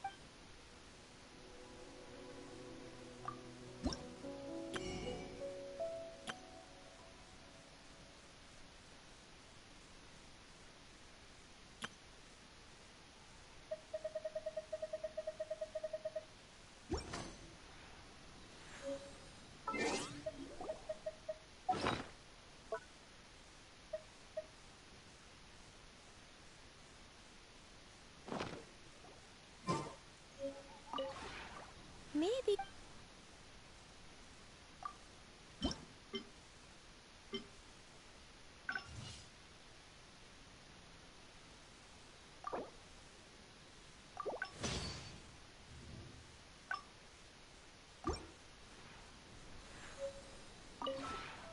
Maybe you're not...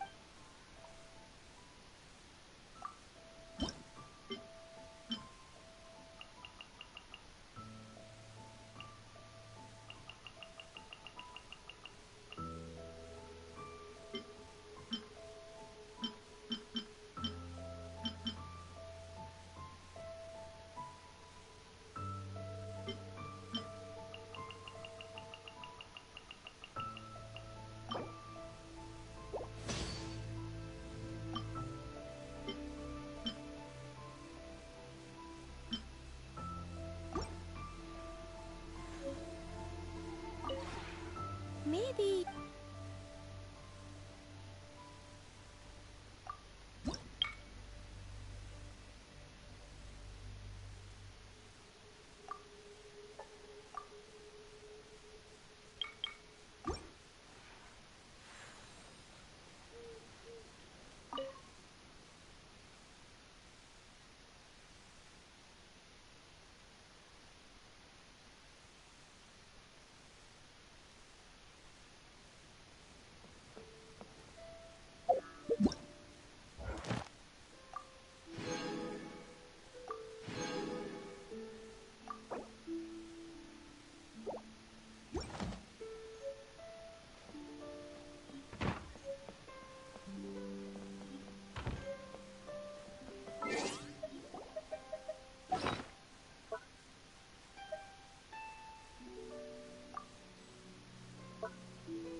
Maybe.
Hi there, Mugi Laharjo.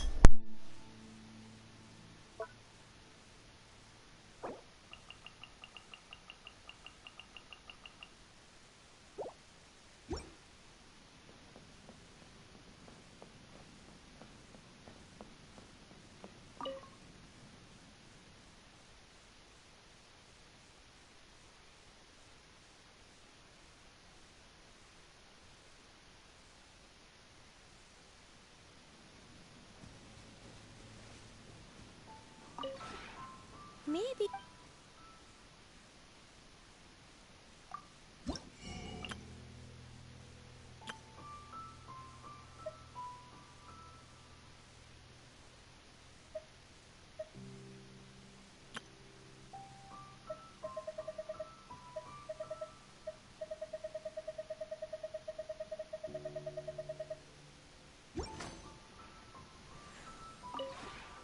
Maybe.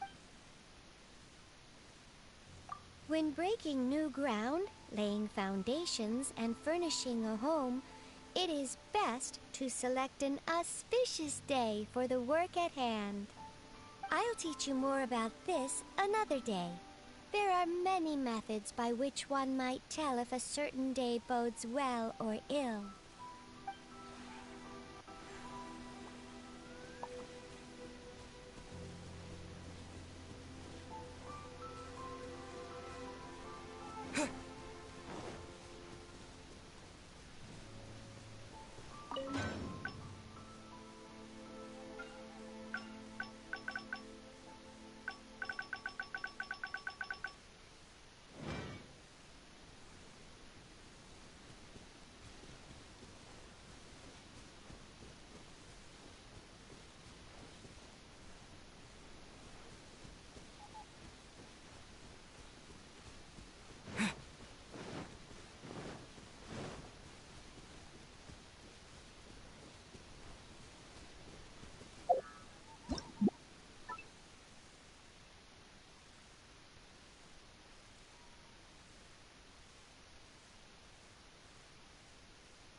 maybe...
Haven't you heard? There's a strange water.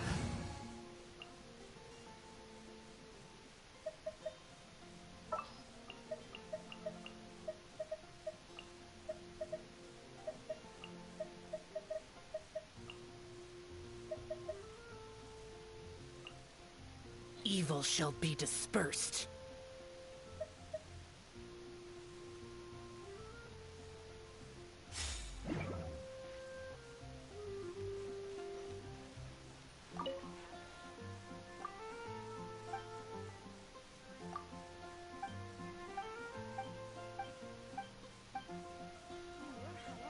Everyone can hear your voice.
Let's jam!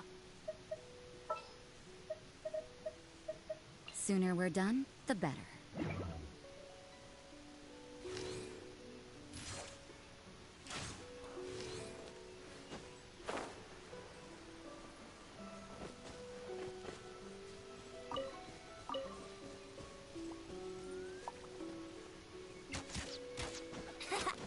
Let's play!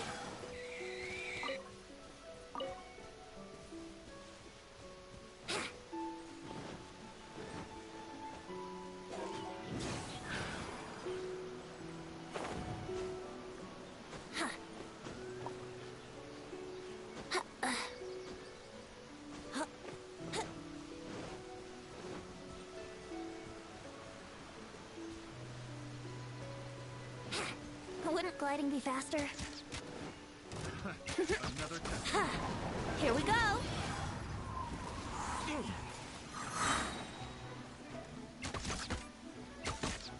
Yahoo! What?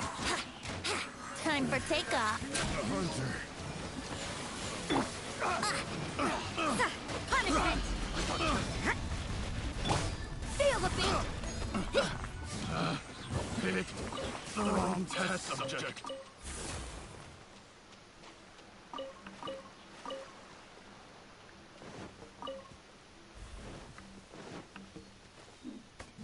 What? Amp it up!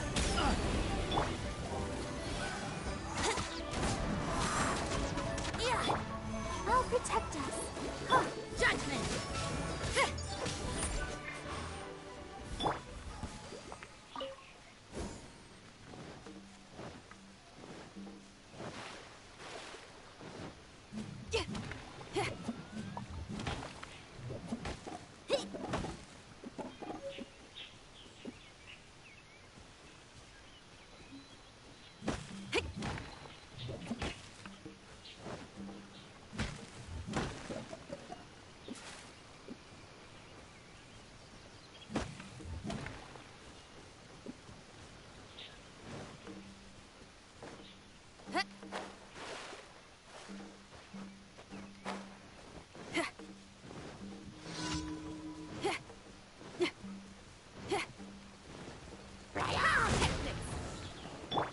Think you can get away?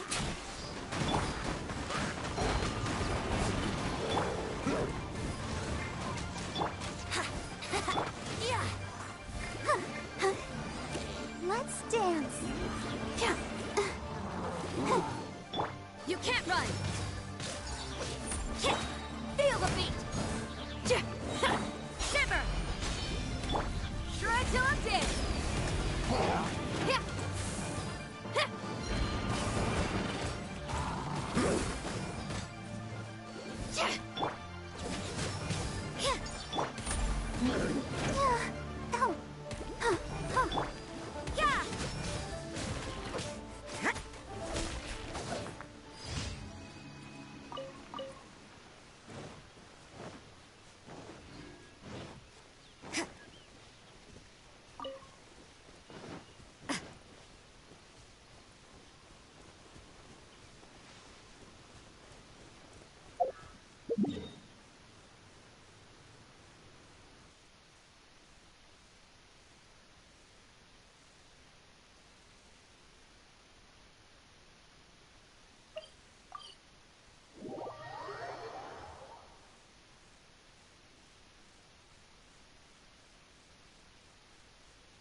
What's happening?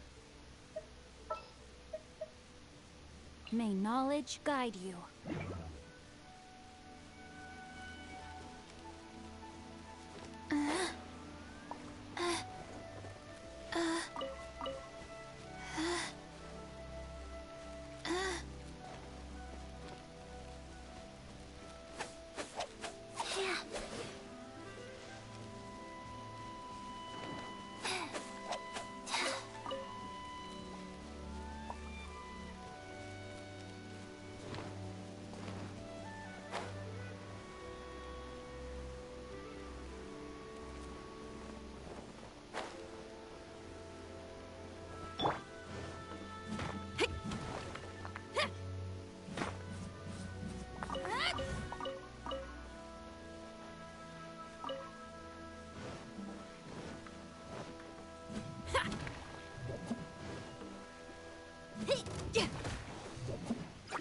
No, my sword!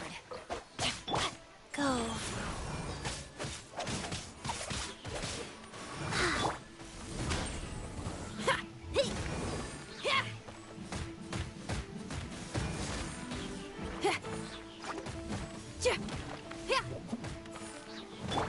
Let's play.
Wouldn't gliding be faster?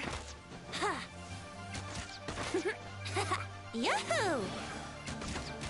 Yeah! Yeah! Ha! Yeah!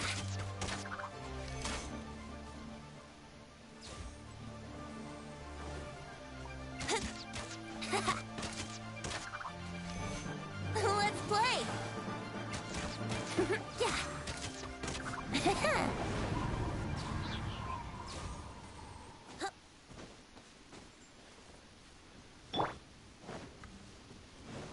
Power core!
Adrianjude.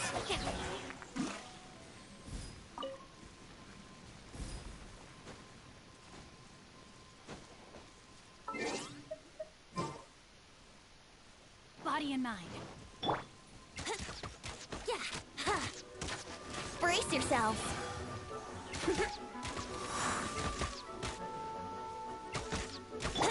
Let me weave you a verse. Feel the beat! Yahoo!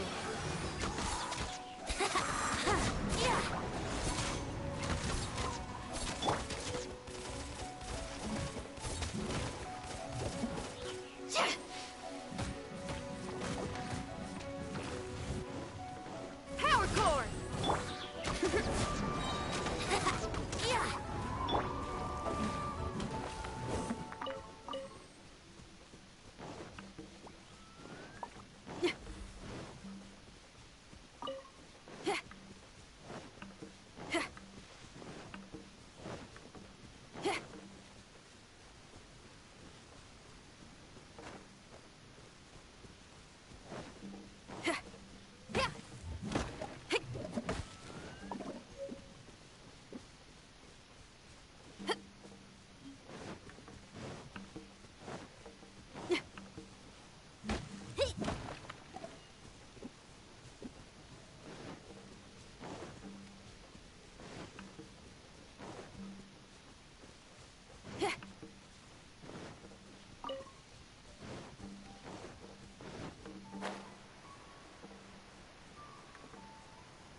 I will bring my notebook.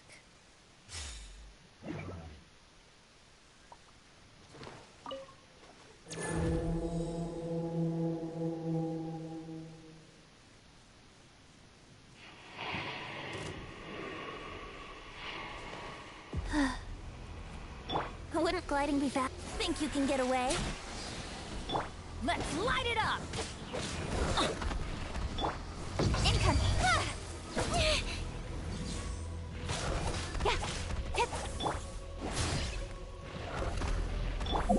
Wheel of life. Let's play!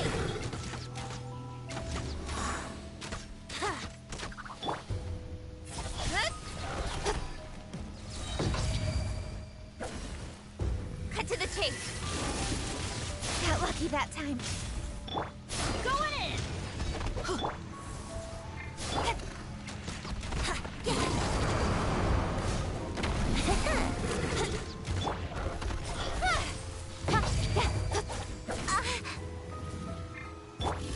Here we go. Orders given. Orders received. Brace yourself. Incoming.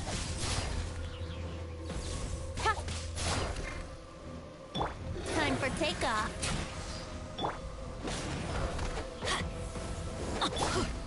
Don't blink. Hey!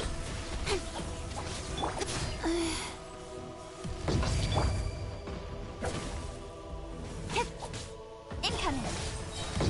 With sword comes shadow.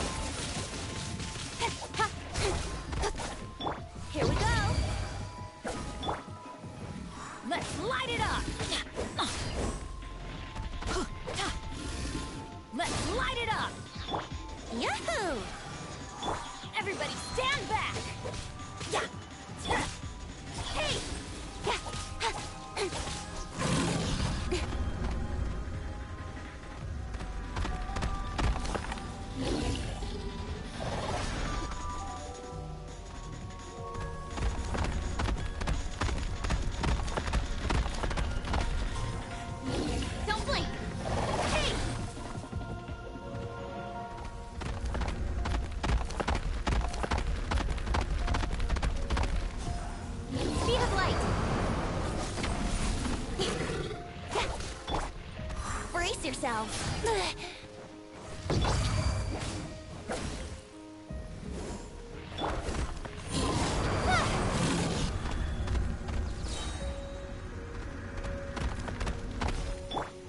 Wheel of life.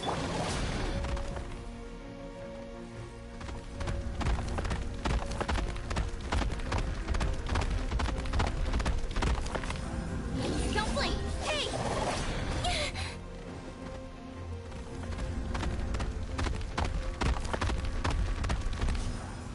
Speed of light! Hey!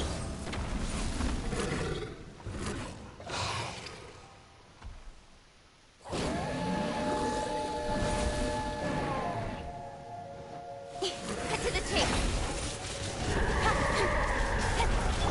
Sacred name, fortune preserve. Think you can get away? Yahoo! Let's light it up! Teamwork is dreamwork!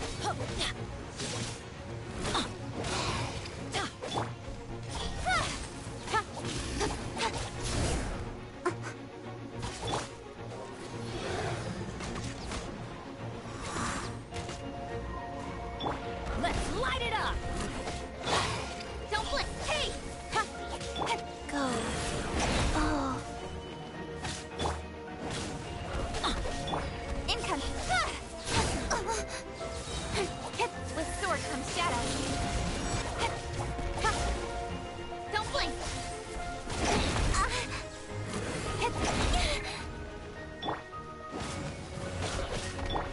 Let's play! Time for takeoff.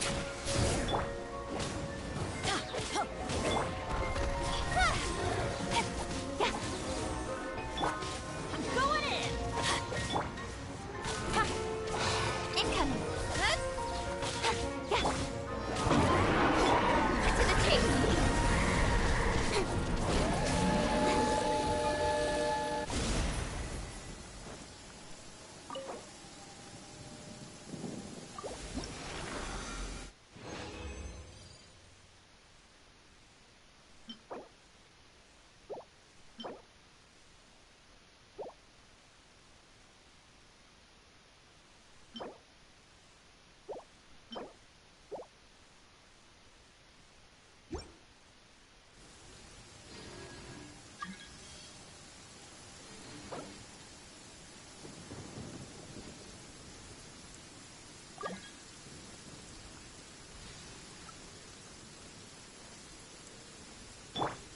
Life goes on.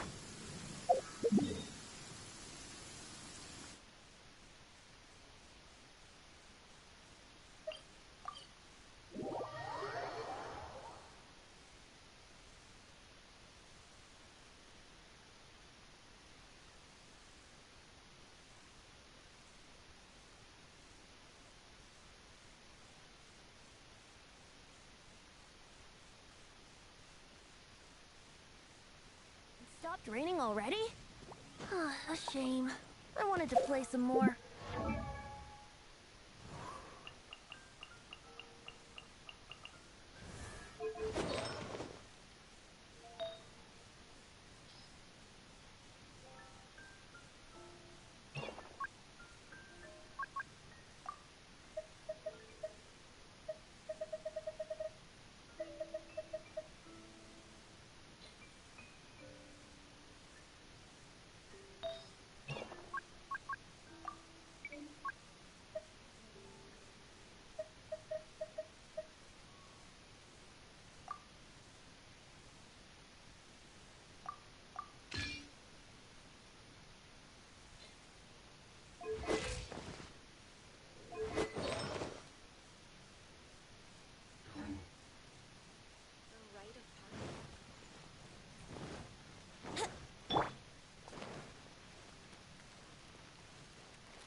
Add ast.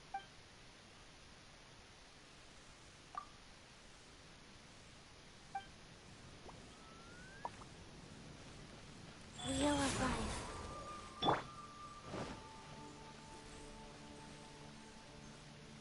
The neighboring nation of Liyue has the most prosperous commercial port. I'll look to that.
I will protect you.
No, my sword!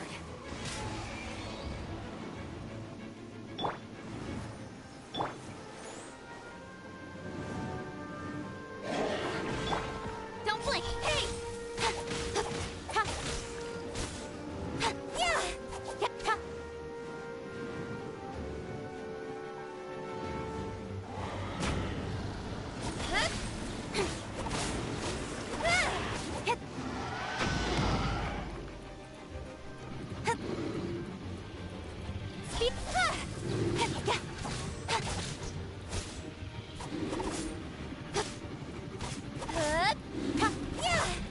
Don't blink!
Rain outlines your fate.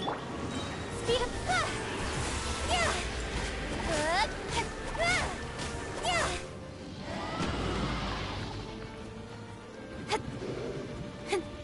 Nowhere to hide. Hey. Yeah. Yeah.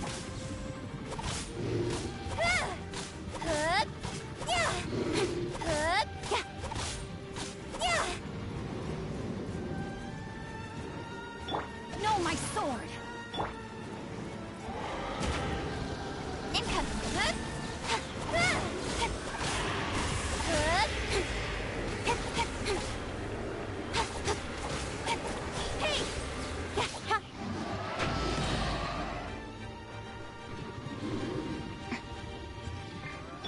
Rain outlines your fate.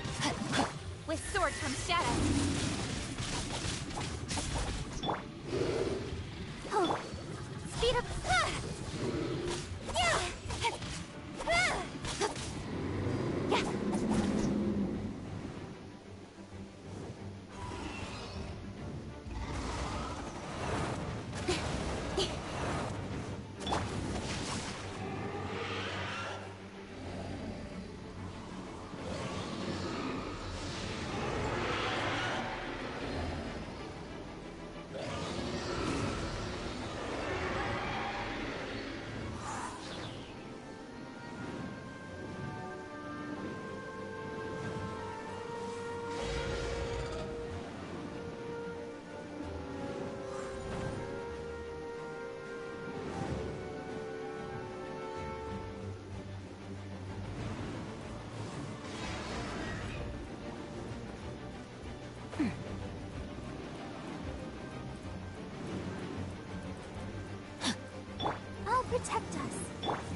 Incoming!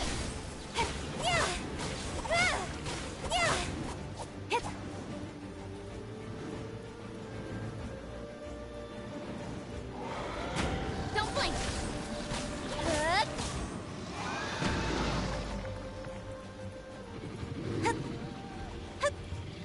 Incoming!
Add Ash.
I am indeed. Ah, now then. You must be the adventurers assigned by the guild. Huh? How could you tell? By the clothes on your back and the look on your face. Experienced adventurers at that, I'll wager. Right again! You're pretty perceptive! In this trade, you need a sharp eye for people, not just rocks. Uncle Di can see what you're made of from a long way off. Alright, my assistant should be arriving soon, so let's just wait here a moment. Woo woo! That's why we're here! Now there's someone else taking a cut? Well, to tell you the truth, this is a very difficult matter. Too much for adventurers alone to handle life here. So there is someone else! Do you think we're not up to the job?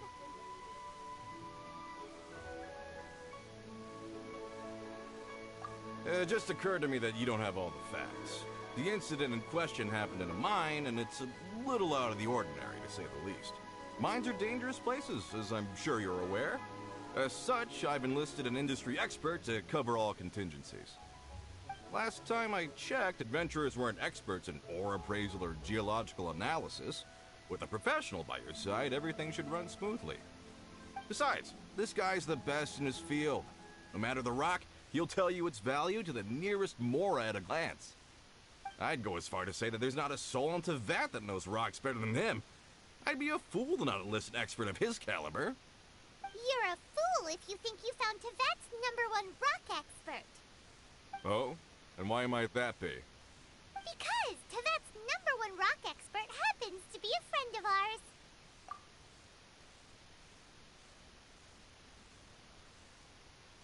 Ha-ha! Didn't expect that, did you? Wait here, we'll go fetch him. Paimon bets Zhang Li is listening to the storyteller. Let's head over.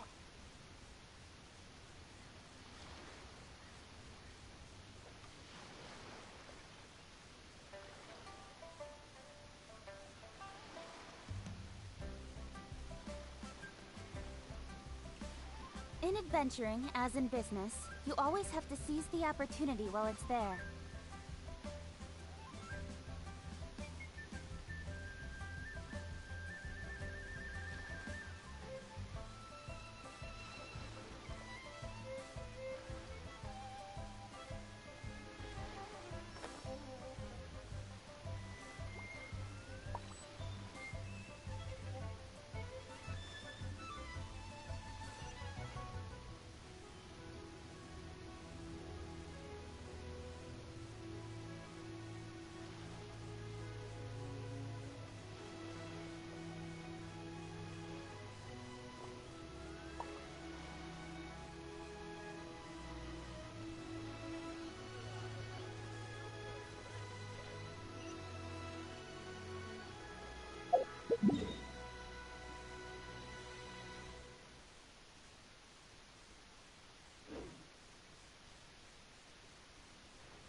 Tasks have been handed.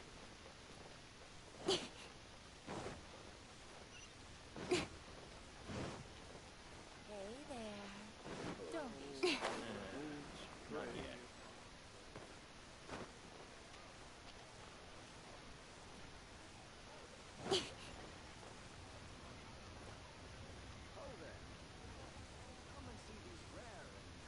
In our last tale, Rex Lapis. Zhang Li, there you are! Oh, here for a few tales? I didn't know you two were connoisseurs. Oh, no, we're here for you! Do you have time? Ah, something I'm rarely short of. We need someone who understands geology and ore! Someone who understands geology and ore. Take a look around. Is there anyone in Tevat more qualified? The requester claims to have enlisted Tevat's #1 rock expert, but Paimon doesn't believe a word of it. Nobody understands rocks better than you. You appear to have taken his claim quite personally on my behalf. Oh, no. It's just... Uncle Di doesn't know what he's talking about. Paimon just wants to enlighten him. I see. Well then, it will be my pleasure to accompany you. Really? But I should inform you that despite my expertise, I cannot necessarily claim to be a leading authority. We are at all times adrift in a sea of learning. New knowledge should be welcomed with open arms. Still, I imagine I will be of help to you in this endeavor. If we do encounter an expert, I look forward to broadening my own understandings. Stop being so modest, Young Lee. Well, we got him. Let's head back to Uncle Dai.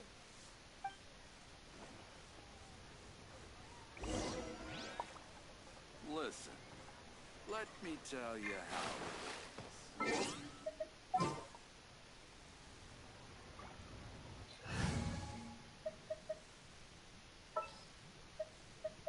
This world is full of unsolved mysteries.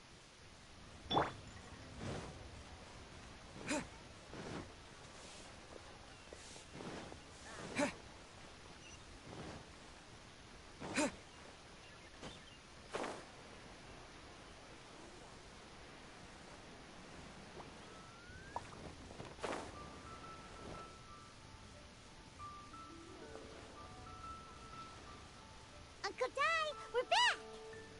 Oh, and this must be the friend you spoke of? Yep. Hyman doesn't know who your rock expert is, but he's got nothing on our guy.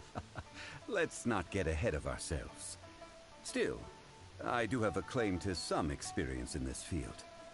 Uh-huh, so you say. Wait till my guy gets here, then we'll see. It's no use me singing his praises. You'll have to see for yourselves. Is this the place? Aha! Speak of the devil. Allow me to introduce my assistant, Kun-jun. Young Kun, these are two adventurers assigned to us. And as for this gentleman... Huh?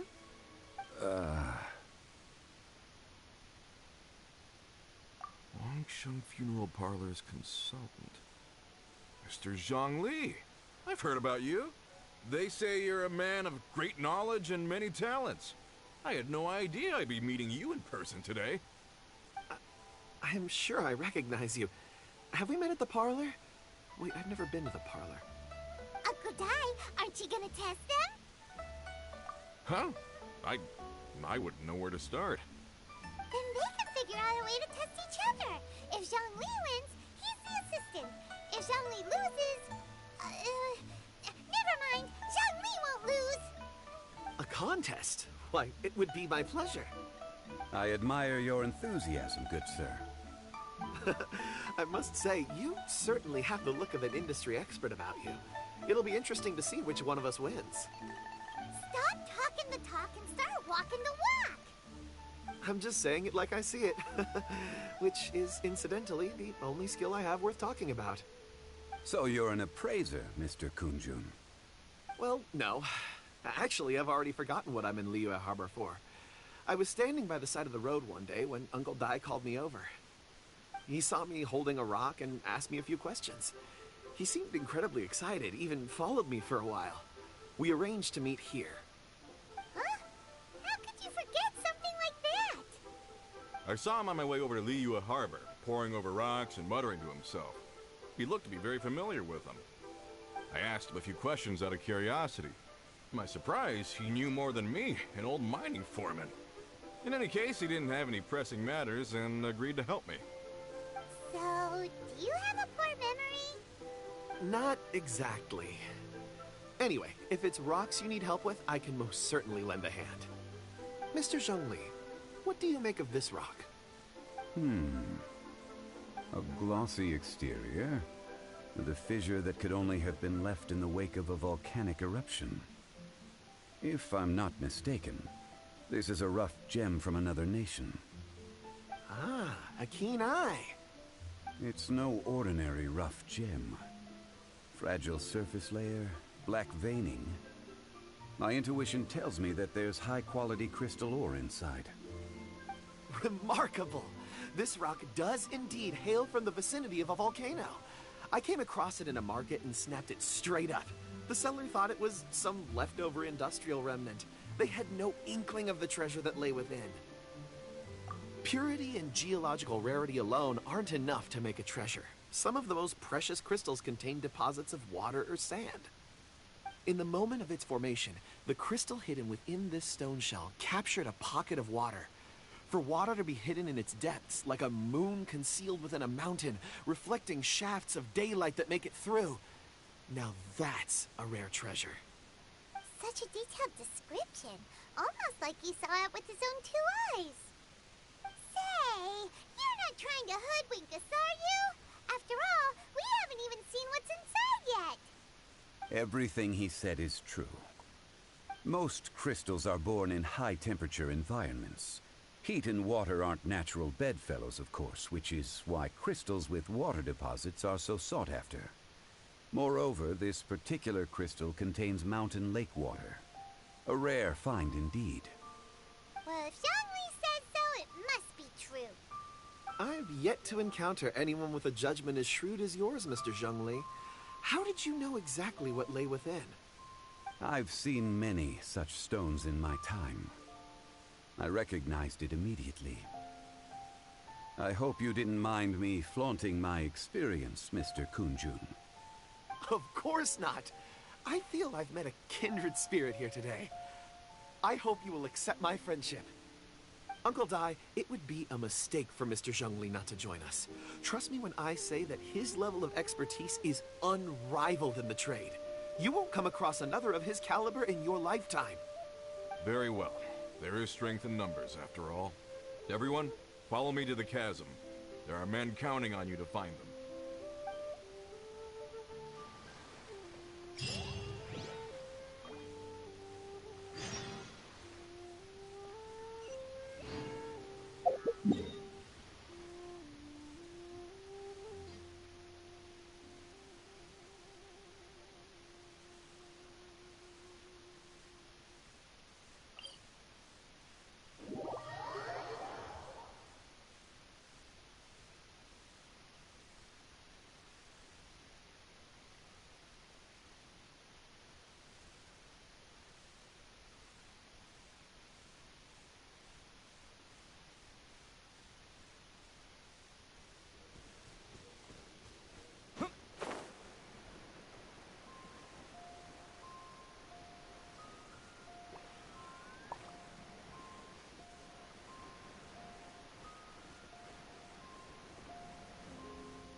Oh yeah, rock on! Gonna be epic!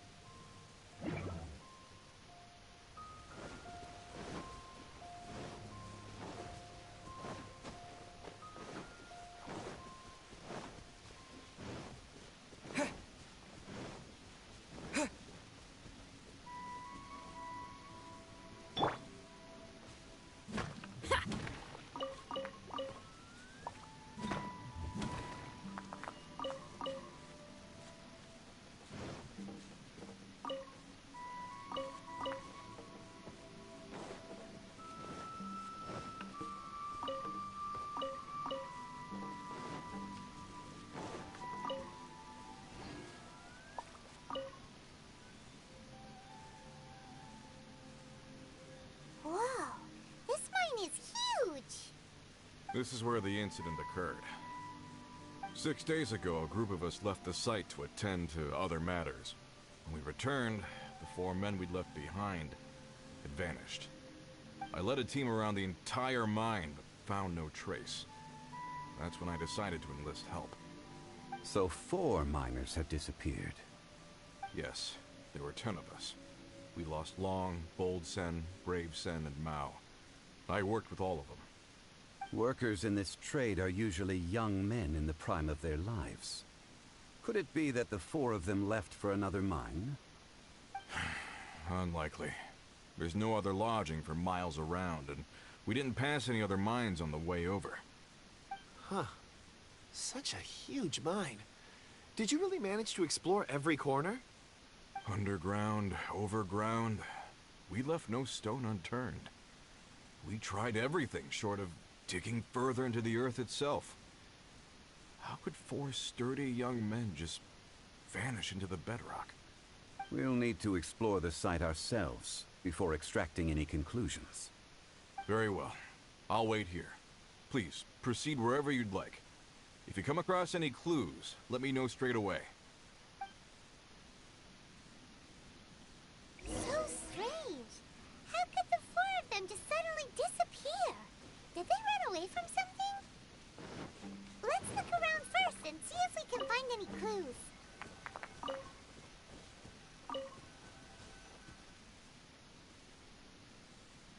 Over here! What's this? A pile of shirts, some trousers. A few everyday items. They must belong to Uncle Dai and his men. 1, 2, 3, 4. Huh. That seems right.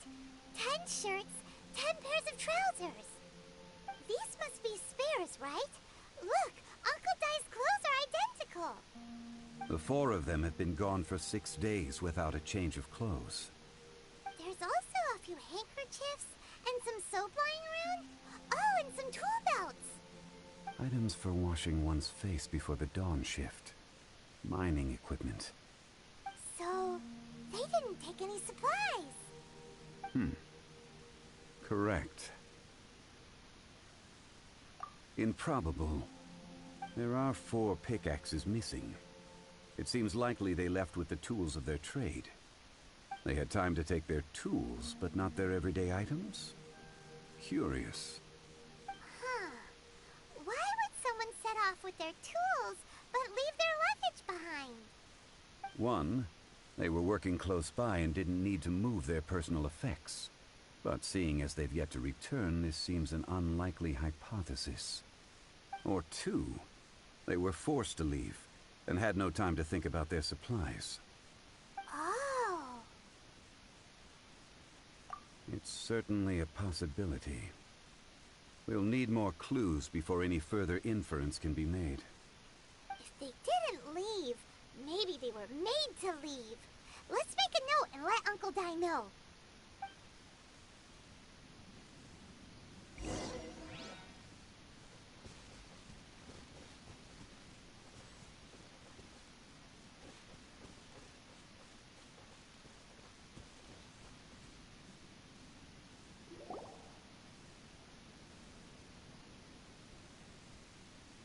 Kunjun, what do you have there? Oh, right on time. Did you find anything? There's a chunk of ore here. Perhaps there are clues within. Or, what does it have to do with the disappearance? Let's find out. I'll give it a try. A moment, please.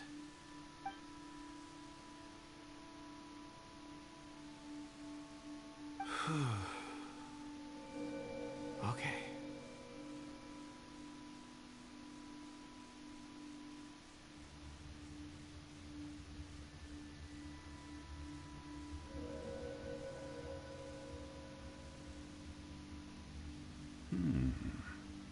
Looks like he's concentrating really hard.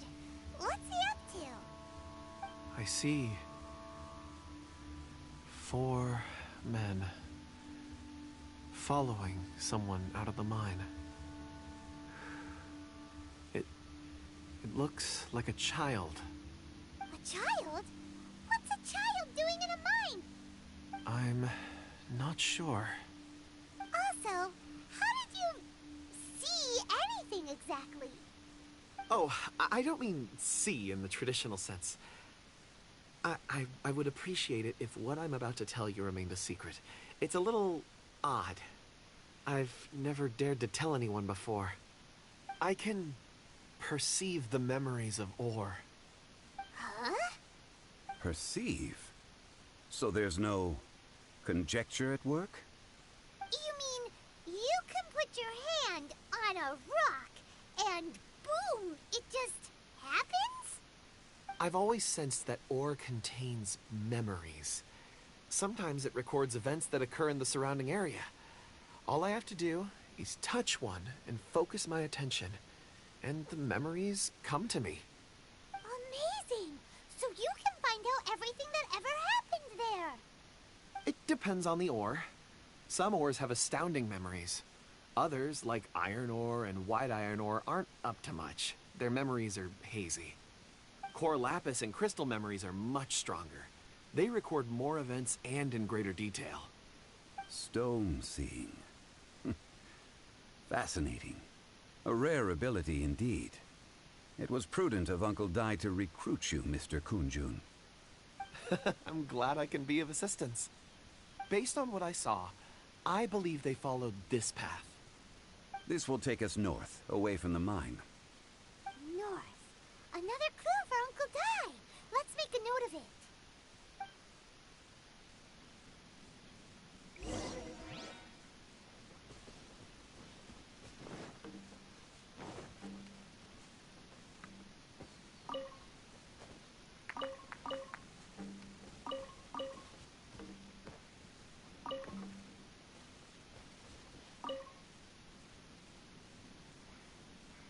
Excuse me, sir. Are you one of the workers here? Ah, yes. You must be here about the disappearance. Please, find them if you can. I don't know what happened. The weather was gloomy that day. The foreman left with a few men. I stayed behind with the other 4. After a while, I decided to take a break, just to catch my breath. I ended up falling asleep in the shelter inside. When I woke up, there was no sight of them. I'd only just been speaking with them and suddenly they'd vanished. Maybe I'm next. So the men that were out working disappeared, with the only one left to tell the tale having been asleep in a shelter. Perhaps an accident occurred on site. What a scary thought. An on-site accident. We should note that down too. Found some clues. Time to report back to Uncle Dai.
Fascinating.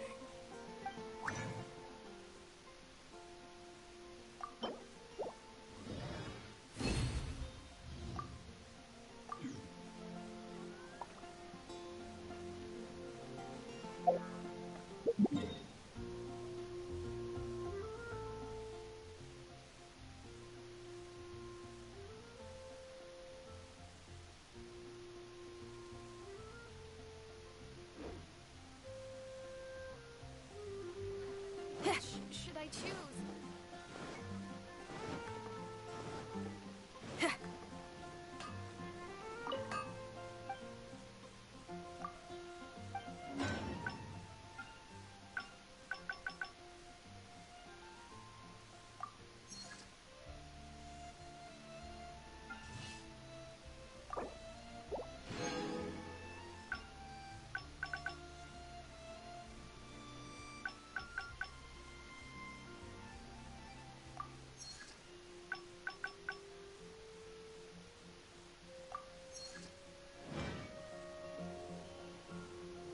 Mondstadt welcomes you.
Let's go. Time is against us.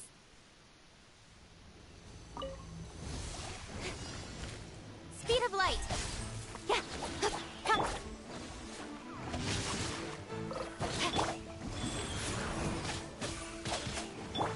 Nowhere to hide.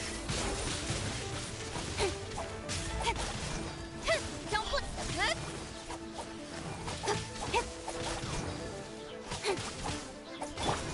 Nice and spicy.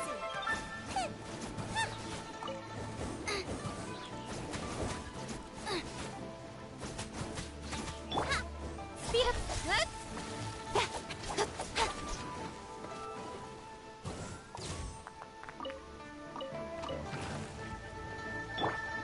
Eat this.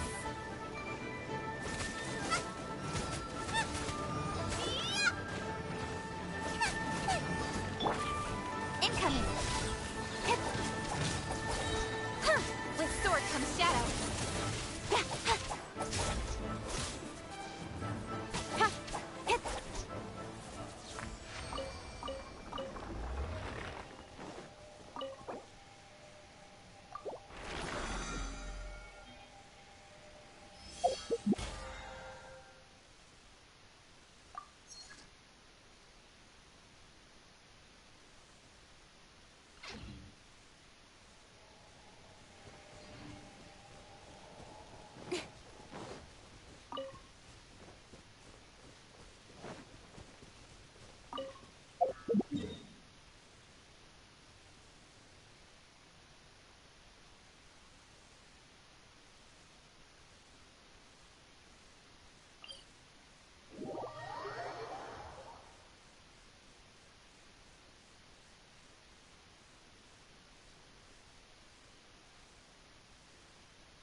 You're back.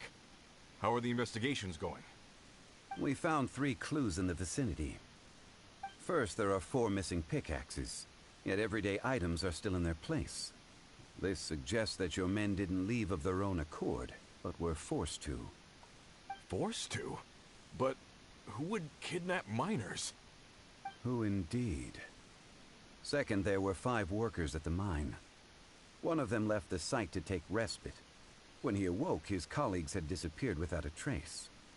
Those who kept working all disappeared. The one who left early emerged safe and sound. It would appear that the incident occurred on site.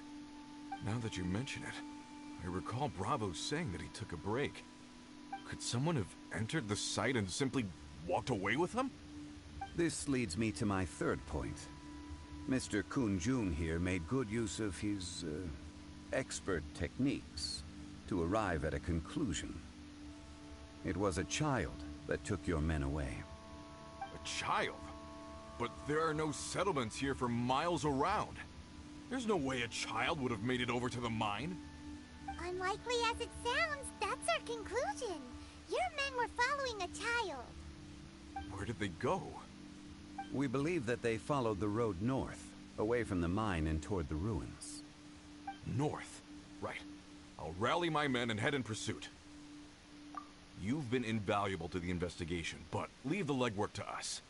If we set off now and make haste, we might be able to catch him. Not so fast. The incident occurred 6 days ago. Even if they set out on foot, they will have covered a lot of ground by now. You're right. New plan. I'll lead my search party over to the settlements further out and make some inquiries. There are only a few settlements around here with lodging for the night. We'll go investigate and see if we can come up with anything. In the meantime, you could keep looking for clues. If we don't see each other, let's reconvene at Wangshu Inn tomorrow evening. Agreed. All right. Me and my men will get going.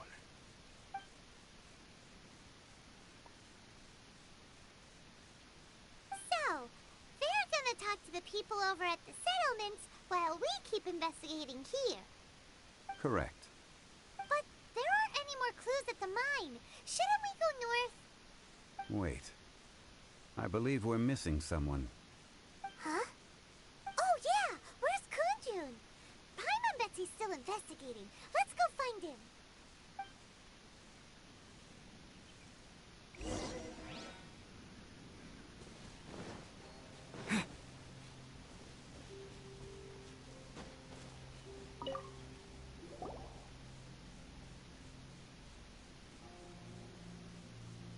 Kunjun, what are you searching for?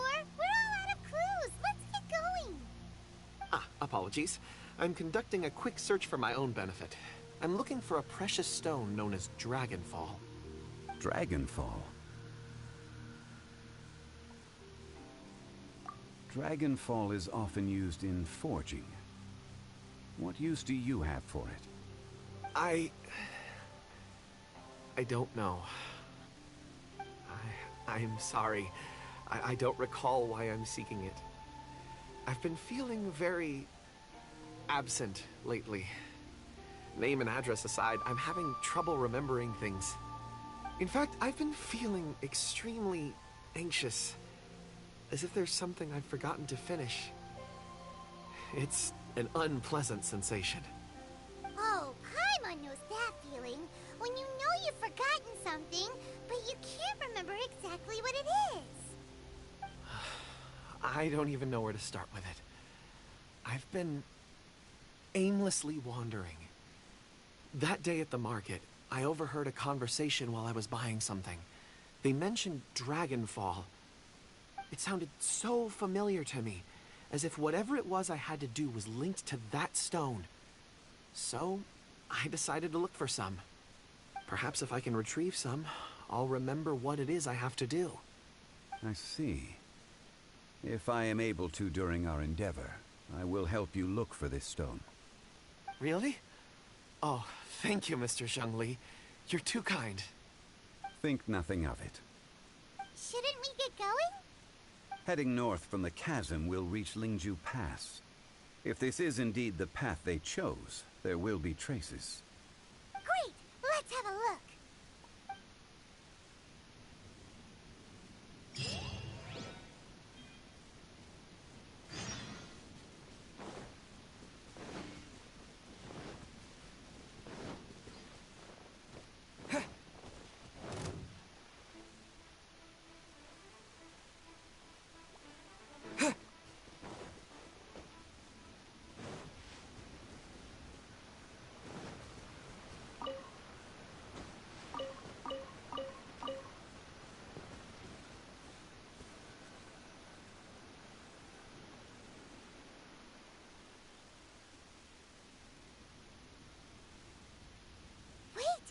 Tracks here. These must have been left by the miners. Let us make our way to the end of Lingju Pass. If there are no footprints there, it would suggest that the miners are still within the pass itself. However, if we find new tracks, we can follow them wherever they may lead.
sword. Don't blink.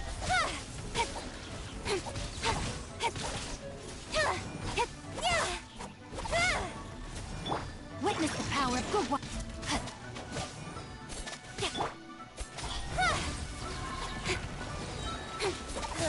Nowhere to hide. Incoming. Out of the frying pan, into the fire. Rain outlines your fate.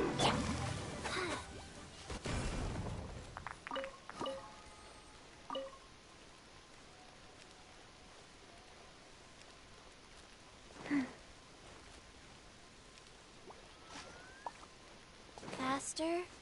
Okay, faster.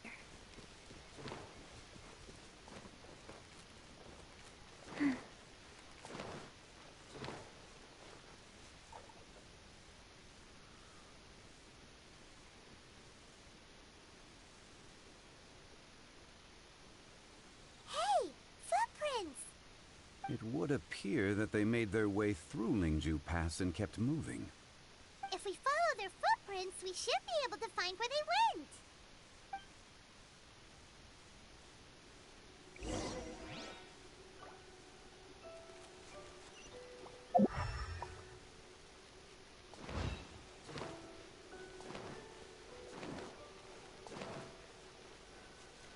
Oh no, the footprints end here.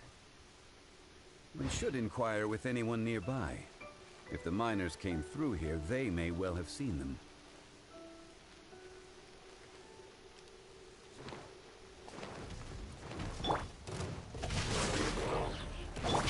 Rise. Cut to the chase. Don't blink. You're toast!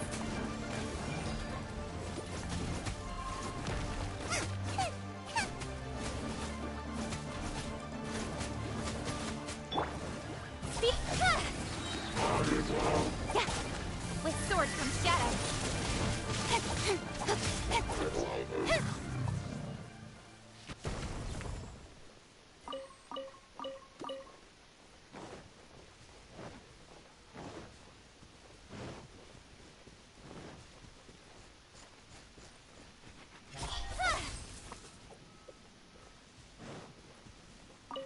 Hi there! Have you seen anyone dressed like a miner around here? A miner? I'm afraid not. Let's try someone else.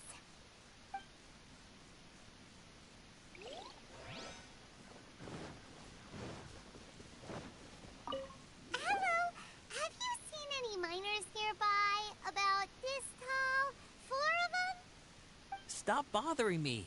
Can't you see I'm cloud watching? Jeez, a little grumpy, aren't we? Whatever. Let's go ask someone else.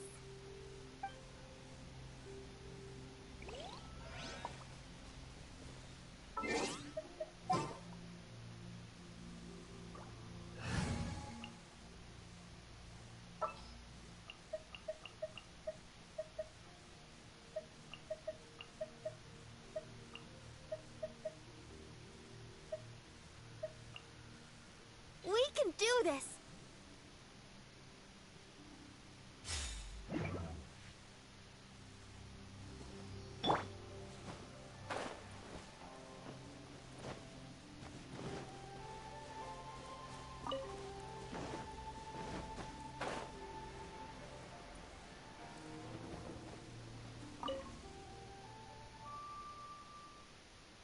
Hey there! Seen any miners? It must have been about 4 or 5 days ago. There were a few men who came through here carrying baskets and picks.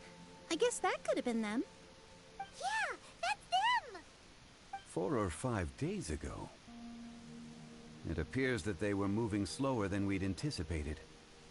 Traversing the geography of Lingju Pass must have held them up. It was so strange. 4 big guys with lifeless expressions.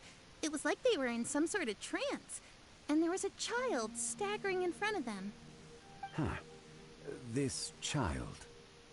Did you see what they look like? I caught a glimpse. Blue hair, short. I think it was a girl. She wasn't smiling. In fact, she looked very serious. And they took this road? Yes, they followed it straight from here. Let's go after them.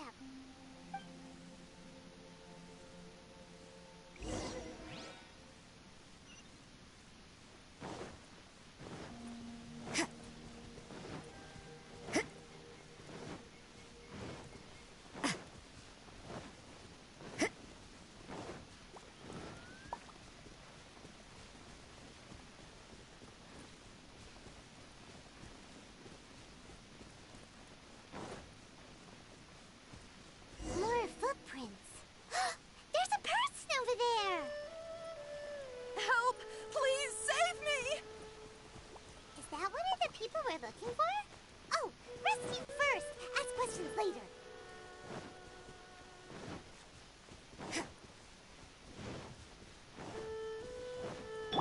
Let the show begin.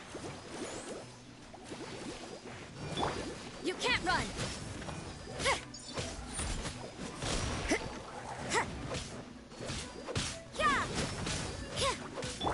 Incoming.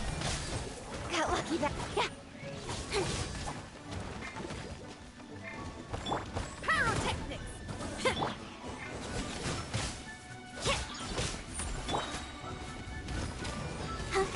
Let's dance. Punishment! Time to rock!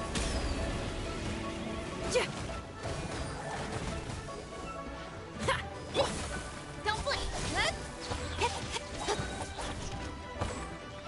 Cut to the chase!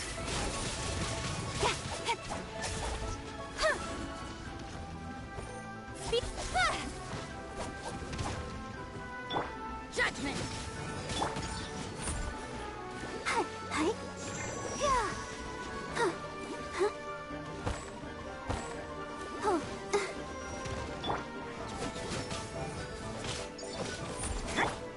Incoming. Hey!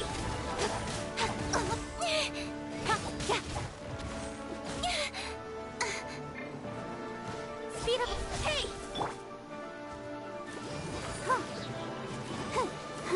Let the show begin. You can't run!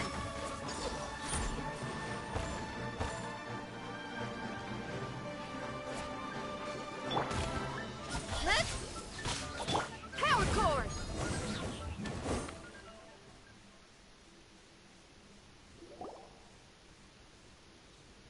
Those monsters were so aggressive. They must have noticed me walking through. Before I knew it, they were all over me. Thank you all for saving me. My name is Wanyu. I belong to Liyue Shengyu Hall. I head up our human culture and civilization research. Huh?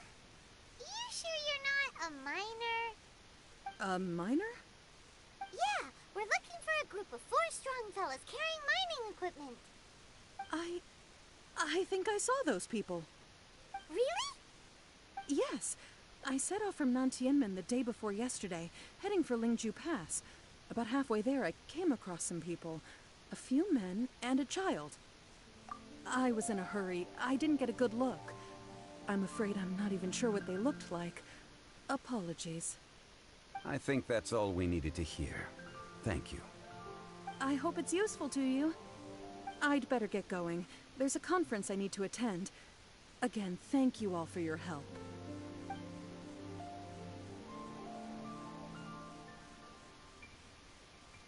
According to this scholar, the miners were heading for Nantianmen. Can we be absolutely sure that it was the men that we're looking for? A child with a group of adults. Sounds pretty close to Paimon.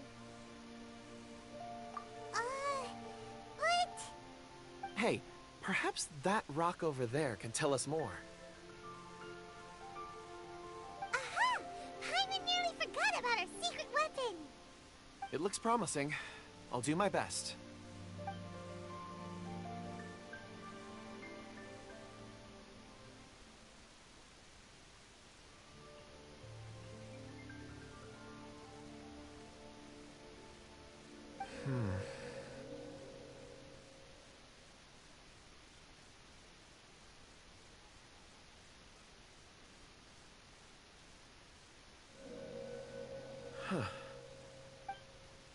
It's the same group, all right. They followed this road.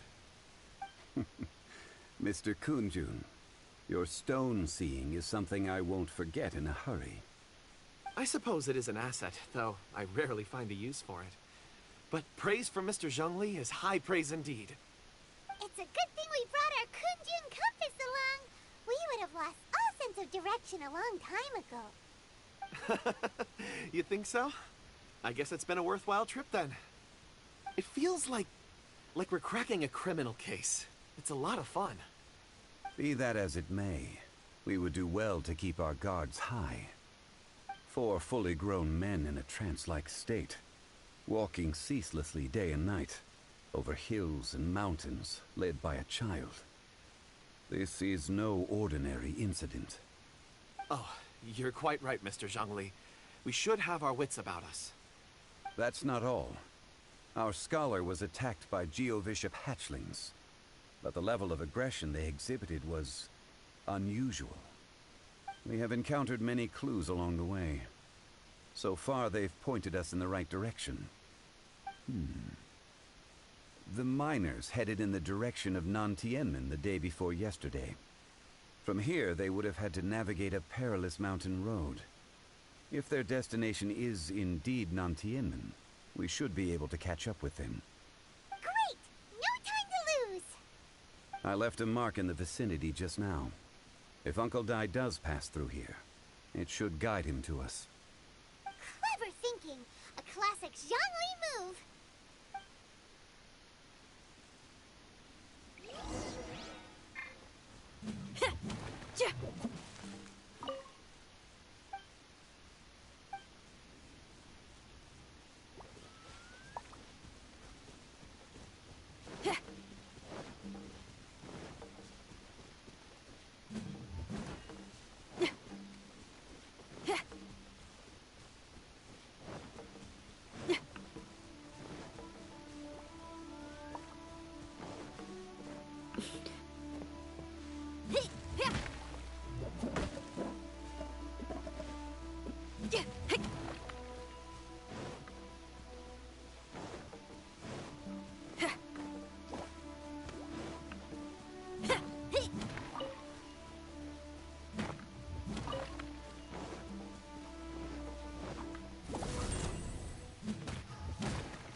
Nowhere to hide.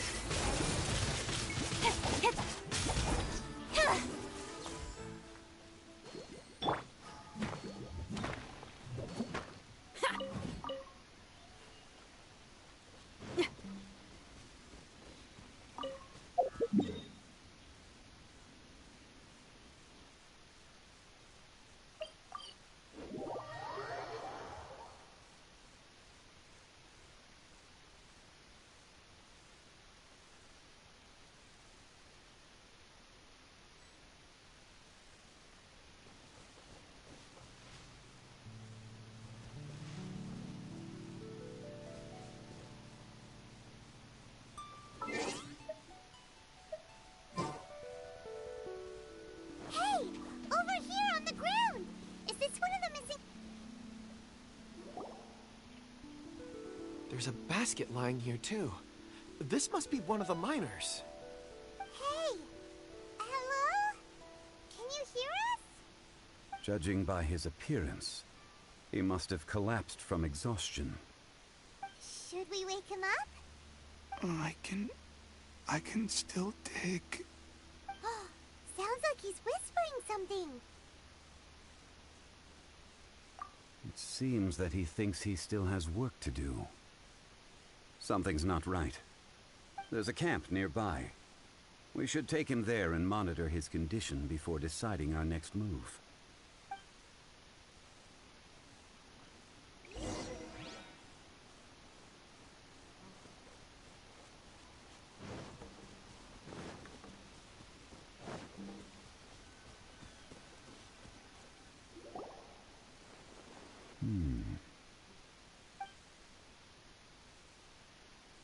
How is he?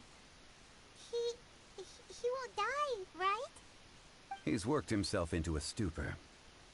Thankfully, he's not in serious danger. Hyman heard him talking about digging for something. Did he dig himself into this state? It's certainly a possibility. It looks like there's something in his pocket. Are these ore fragments?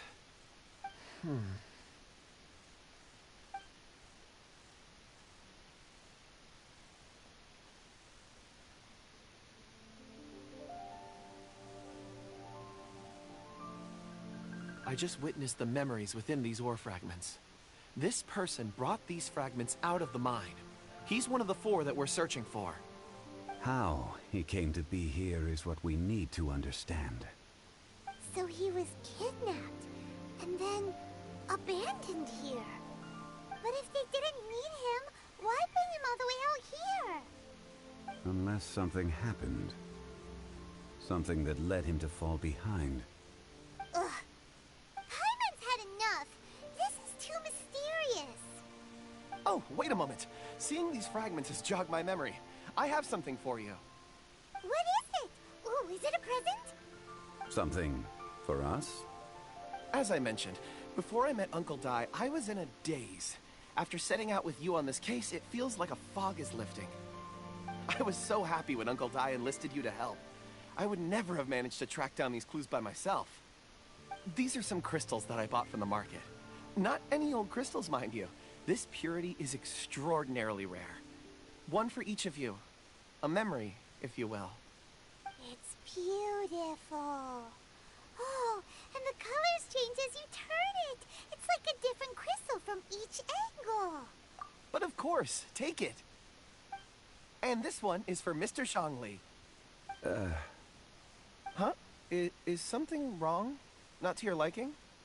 On the contrary. I just hadn't anticipated receiving a gift during the current circumstances. But thank you. I will take good care of it. I'm pleased you like them. It's nice to be able to give a gift that others can appreciate. Oh, I see more rocks over there. You should all get some rest. I'm going to scan the surroundings. Perhaps there are more memories to uncover. You sure like rocks, huh, Kunjun?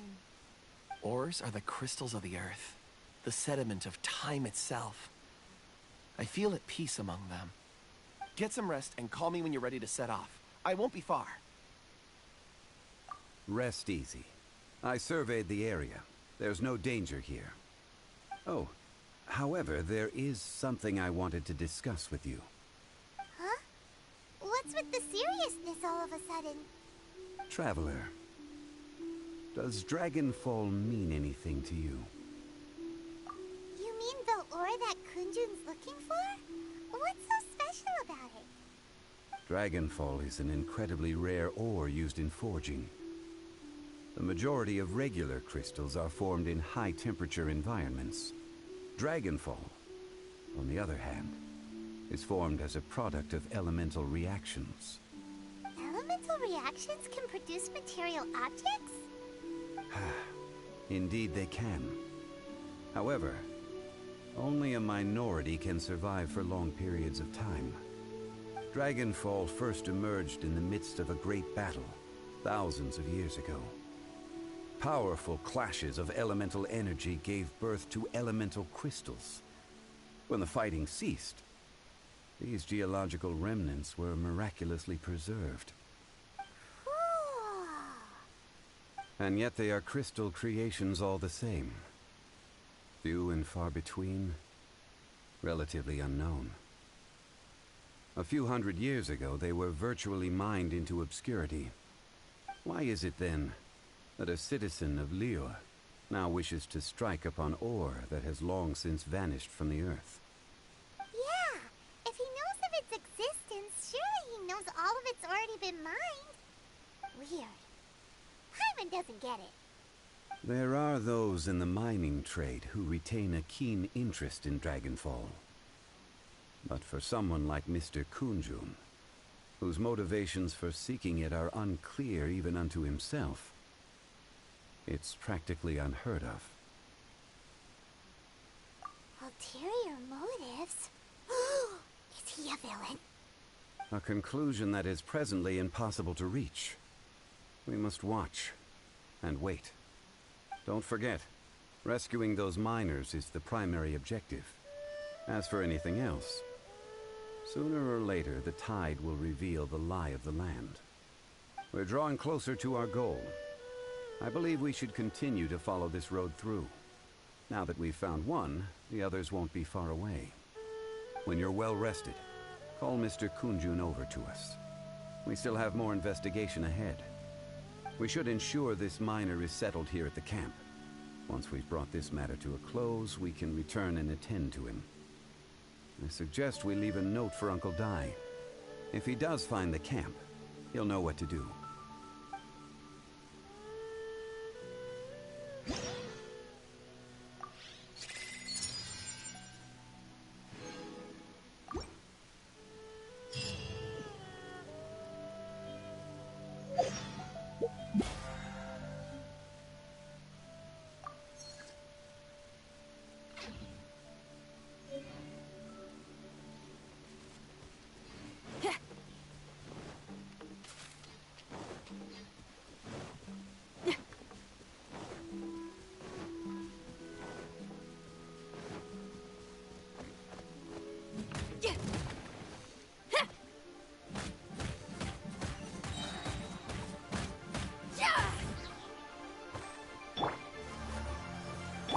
Judgment! Don't blink!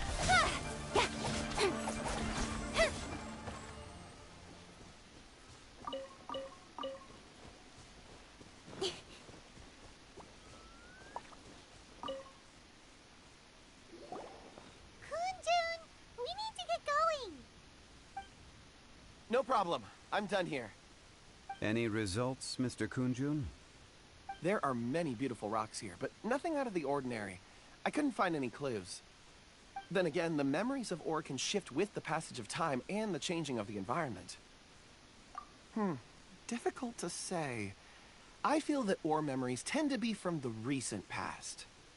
So there's never any ancient memories? Rocks endure, but as eons pass, their memories are erased.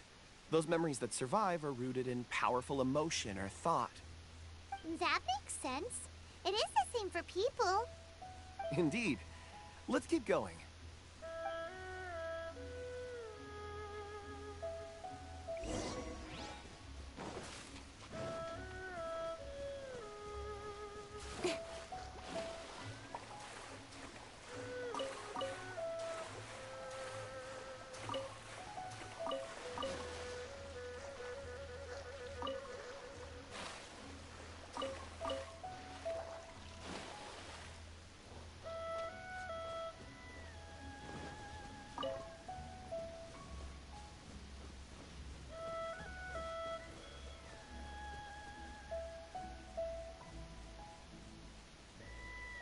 Wow.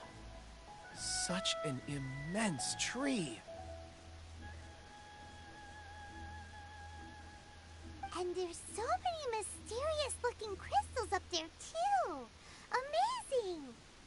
This ancient tree. Let's conduct separate investigations. I'll take that area. Perhaps you could survey this section. All right, then. Kunjun, can you see anything worth investigating? Well, there is this stone tablet here. Doesn't seem very interesting. Hyman's gonna look over there. Huh. It's worth a try, surely. Let me see. Oh!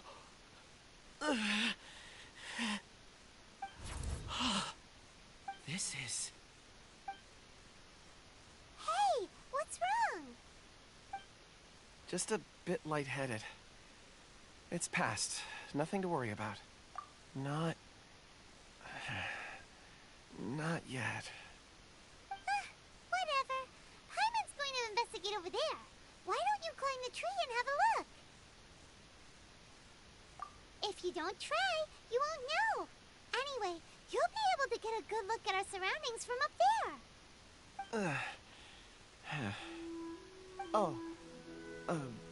You think so? When has Paimon ever come up with a bad idea, hmm? Wait a minute. Paimon can fly. Alright, Paimon will go. You wait here. Paimon will... All of you, come here. Huh? Zhongli's voice came from behind the tree. Did he find another clue? Quick, let's go see. Maybe he found another miner.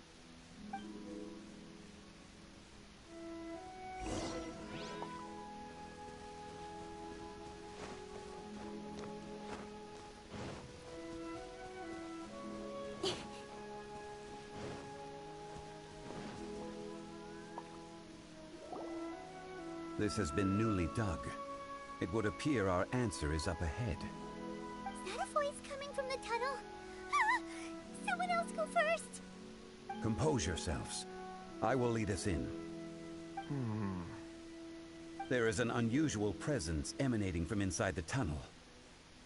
Prepare yourselves and tread lightly.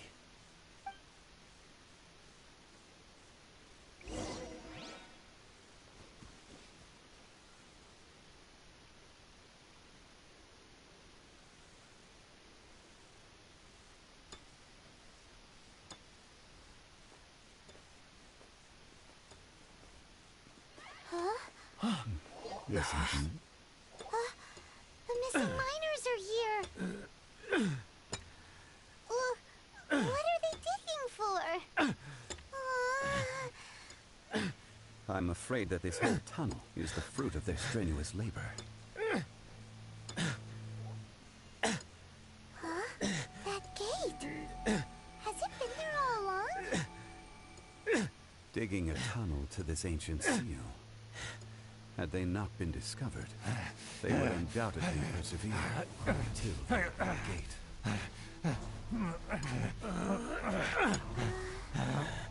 So behind the seal, there's...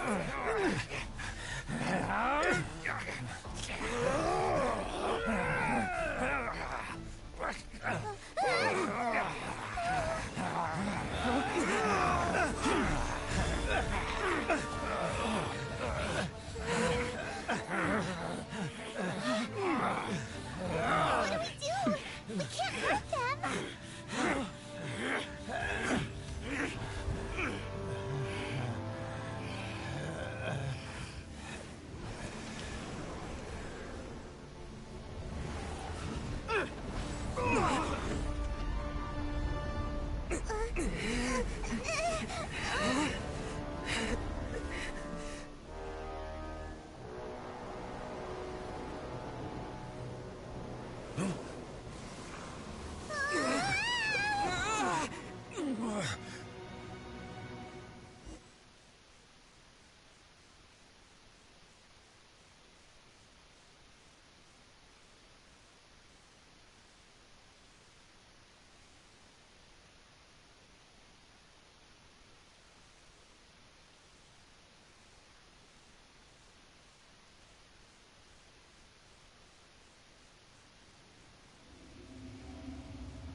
What type of monster is this?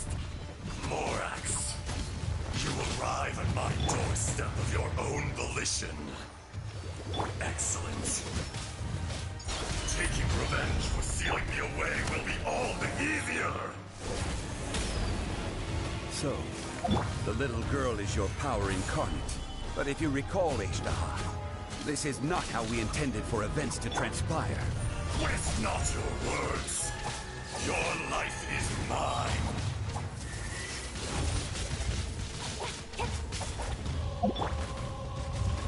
Stabilize!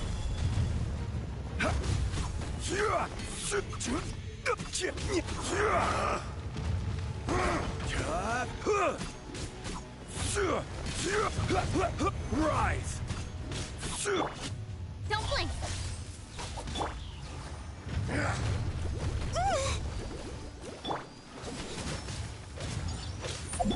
Crumble! Gather!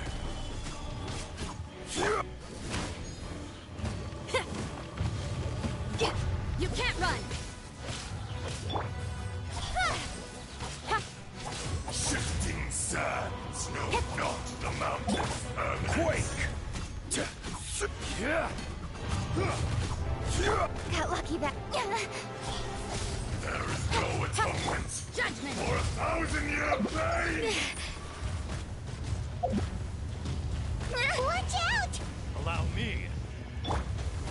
You've recovered. How can that... Focus your efforts, Morax.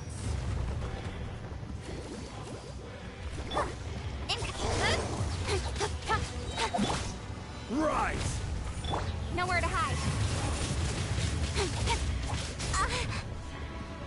Don't... Is once not enough? You would forsake me again? If that is what you choose to believe, so be it. He who bears the weight of memory is destined to shoulder the burden of truth, as it ought to be.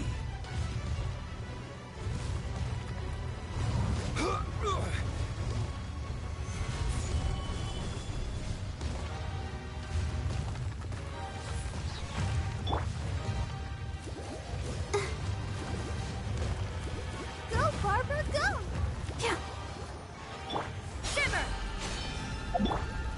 Order guide you.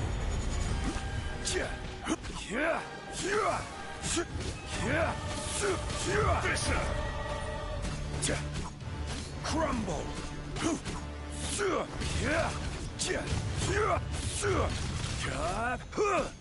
Quake! Crumble! Income! There is no atonement for 1,000-year pain! Go, Barbara, go! Ink! Don't know!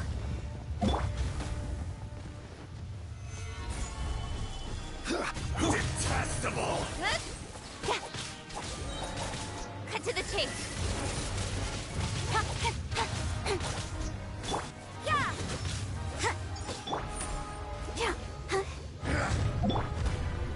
Stabilize! Yeah. You can't run. Try till I'm dead!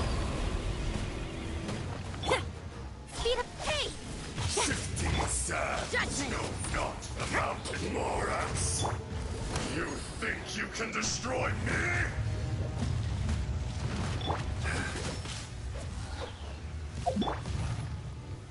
Gather!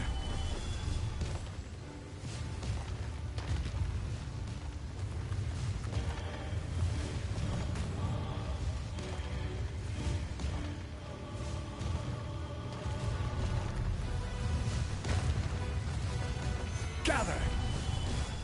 Yeah.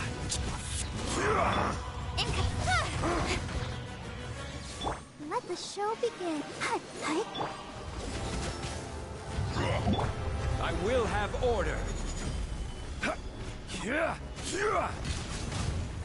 Fisher! Power cord. Gather! Don't blink! Nowhere to hide.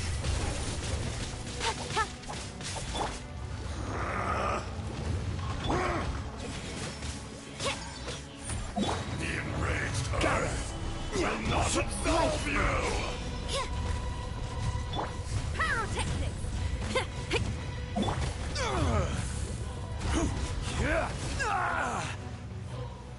Stabilize!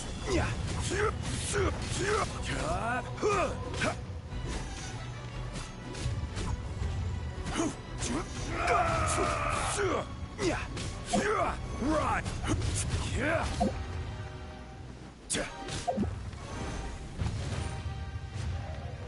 I'll protect us. Judgment. Gather!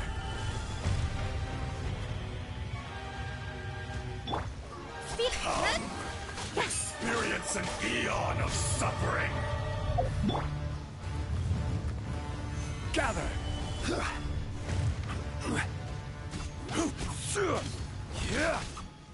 There is no atonement for 1,000-year pain!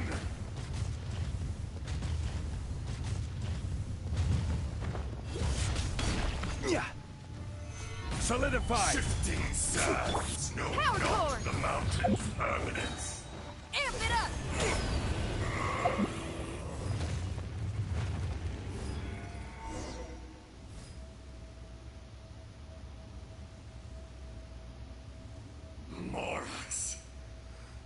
1,000 years after you sealed me underground, you return for the second time.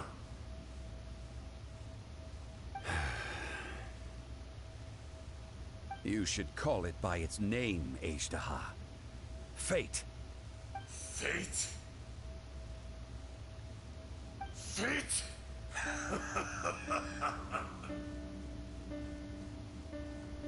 So here lies the wisdom of the gods. Destroy all deemed redundant. Enlist tyrants to ravage the wilderness. No. You have forgotten. That voice! Ajdaha. Huh? Kunjun? Morax. It's been a while. You're... Ajdaha. The very same. During the battle, you imbued us with your power. Yes. It was all I could manage. Forgive me for concealing the truth, traveler. There were things that only became clear to me upon reaching this tree. Allow me to elaborate. I am not Ajdaha the whole, but a fragment. Heaven and earth, yin and yang, opposing forces. You can consider the existence of me and the Ajdaha you see there to be a reflection of such polarities. We are a schism of the will of Ajdaha. So there are two Ajdahas? No, it can't be. That's impossible. When the seal loosened, your power manifested in this world as a child. With this new identity, you were able to vent about the forces that suppressed you. But would anyone listen? Would they even care? That's when it occurred to you. The loosening of the seal constituted an opportunity to strike back. Kidnapping the miners was all in aid of digging to the entrance to the seal itself. Your plan was to launch an attack on both ends, from outside and within, thereby fully destroying the seal. The audacity! Are you insane? If you truly are a part of me, how is it you find yourself standing on the side of the betrayer? I was another power awakened with the loosening of the seal. Too weak to reincarnate, but strong enough to possess a human body. I was barely conscious. I couldn't remember who I was. Only the past would elicit a reaction from me. But my aim was clear. Find Morax, and aid him in stopping you. I had sensed that something was amiss when you mentioned Dragonfall. Had your power been but a little stronger, I would have recognized you. Don't blame yourself. I have changed beyond all recognition. Only when I touched the stone tablet did I truly remember. It's been so long. A secret beyond all comprehension of youthful humanity and ancient dragonkind. Morax, do you want to tell the tale? There would be no harm in it. The decision is yours. You haven't changed. Then allow me. Ajdaha was once a friend and ally of the Geo-Archon Morax, with a lifespan far exceeding that of mankind. However, that which is derived of the Earth is no more or less than the Earth itself. The memories of rocks do not last long. Those memories that survive are rooted in powerful emotion. But as time passes, so these memories fade into obscurity. Erosion is the world's greatest destroyer of memories. Erosion ground Ajdaha's consciousness into oblivion. Slowly, he forgot the face of his old friend, and his memories of defending Liyue Harbor disintegrated. Ajdaha, now incomplete, became irascible, aggressive. What would you expect? It was humanity that attacked the ley lines that sustained me.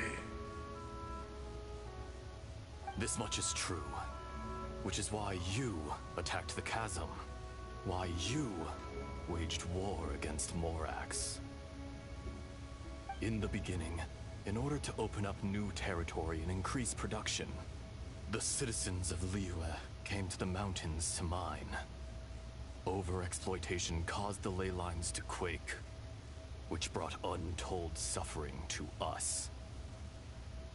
Erosion made us even more savage. No matter how we struggled, we lost the ability to coexist with humanity. We lost all reason. Morax shared with us some of his power to prevent further erosion, but it was futile. Everything returns to dust. It is the natural order, an unstoppable force. And so, we became you. And from your will, I emerged.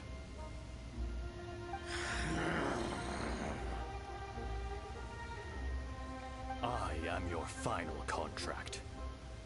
Witness the promise between Ajdaha and Morax. You can hate me, but you cannot deny me. No! No! I am the remnants of Ajdaha's benevolence, the echo of a contract set in stone. I harbor a willingness to go further, a willingness to coexist peacefully with mankind. No, no! This is I, Ajdaha, forged of elemental crystal, bearer of the weight and memories of the earth, older than the mountains and the oceans that decides. I will not swear allegiance to this insect. Morax is not an insect. A lord over insects is nothing but an insect in turn. You forgot yourself. Nobody held Morax in higher regard than you or I. That which you have forgotten, I hold here in my heart. If you are the memory of the Earth, then I am the memory of coexistence. Of coexistence with humanity. All powers under heaven rise and fall of land and sea. A star appears within the wild. A sun ascends as bright as jade.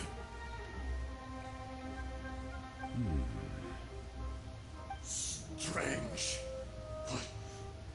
What is this feeling? And all this? You are spent, and I will soon disappear. Before I do, heed these words. In the wilderness, snow falls on a spring day. In an instant, it will melt. Even where it is fleeting and leaves no trace. Even where it will never fall again. No! That isn't true! I don't accept this as fate! Perhaps it isn't, but it remains an inevitable misfortune. More axe!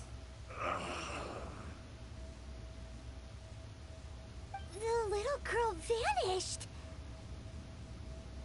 Are you satisfied, Ishtaha? I had to make amends. Satisfaction had no part in it. So, Morax, you call yourself Zhongli these days? I do. Well, I'm afraid old habits die hard. To me, you're Morax. As you please. I never did forget your gift of sight. I hardly lifted a finger. Think nothing of it.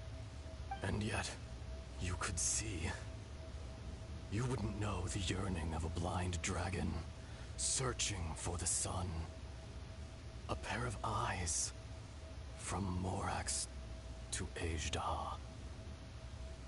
This, I will remember this.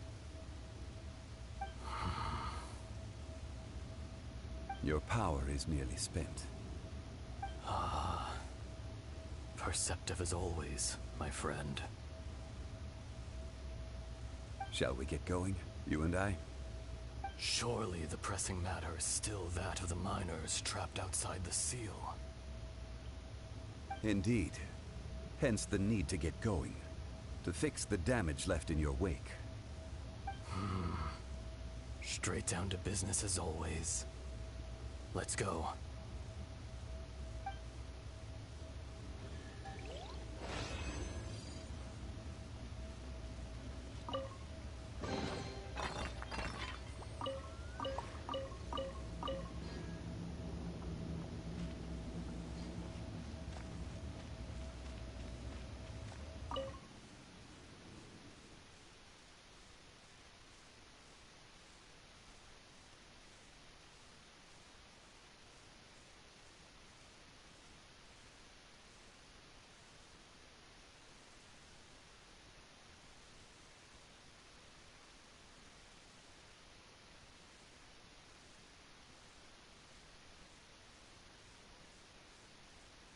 Huh?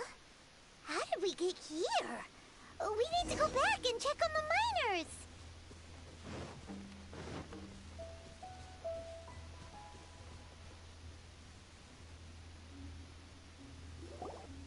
So there you are. My men and I found your clues and followed them straight here. We found Mao in a tent at the campsite unconscious. It seems he'll be okay. Sadly, we found no trace of the other three. Huh? Young Kun, what is... Nothing. Pay it no mind. Those three miners are over there, in that cave.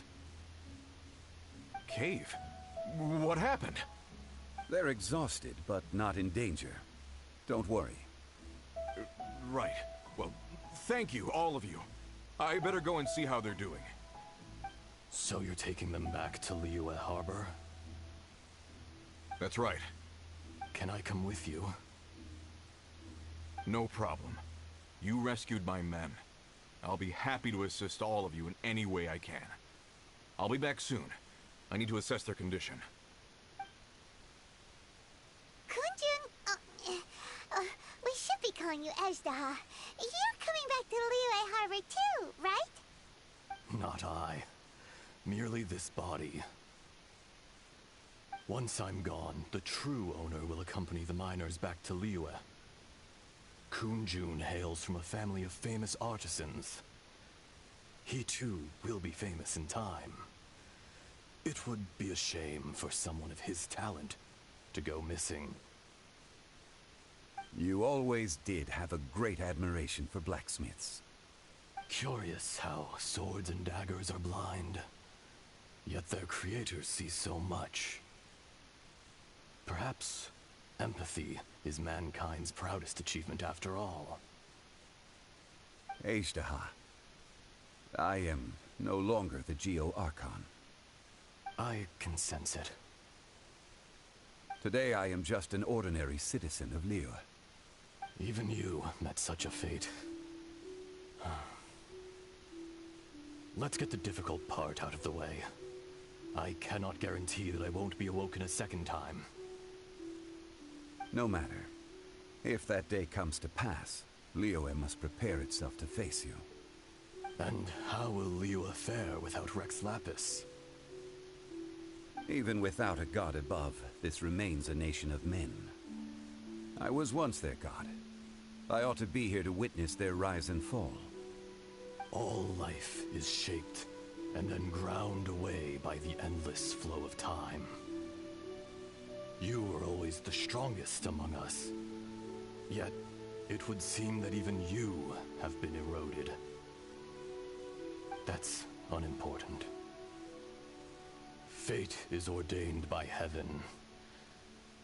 Even if our mission had already concluded, it would be cowardly not to strike out on the road of departure. You may live forever, doomed to a lonely existence. Yet, even this is temporary. When you reach the end of time, those people, those past and future relationships predetermined by fate, they will be waiting for you. I do not pretend to match your rhetoric when it comes to the subject of a life long lived. I fear that the life of an elemental being is longer than any in this world. Were it not so, you would have killed me long ago, and would not be having to face me again now. You've brought a smile to my face. When all is said and done, a reunion between old friends is an auspicious occasion. That day in the chasm, did you hesitate? A heart of stone is a heart nonetheless. But I am the god of contracts, and was for a time a god of the people of Liyue. You chose justice, but did not forsake your kindness. You came to me not as an assassin, and so I was willingly sealed away. The movements of the Earth Dragon can tremble the earth and shake the heavens. With your abilities, even at my full strength, I struggled to confront you, let alone seal you away. Hence my inception. Do not forget that I was there with Liyue's founder. The face may have changed, but the content of the contract remains intact. Old friend, god of contracts, I hereby honor our agreement. Thank you, Ashtaha. My life is at an end. I will join the eternal flow of time. And you, Morax, you will live for many a day to come. You're leaving? If it is fated, Morax, we will meet again.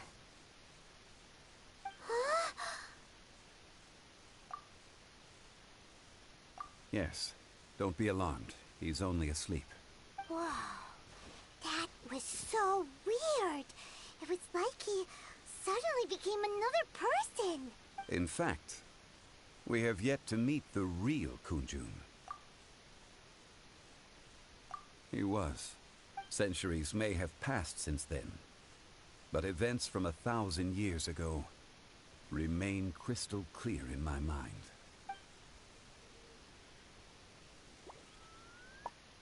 In our last tale, Rex Lapis was walking alone in the mountains. He heard a remote voice, unlike any other, coming from a crack in the earth.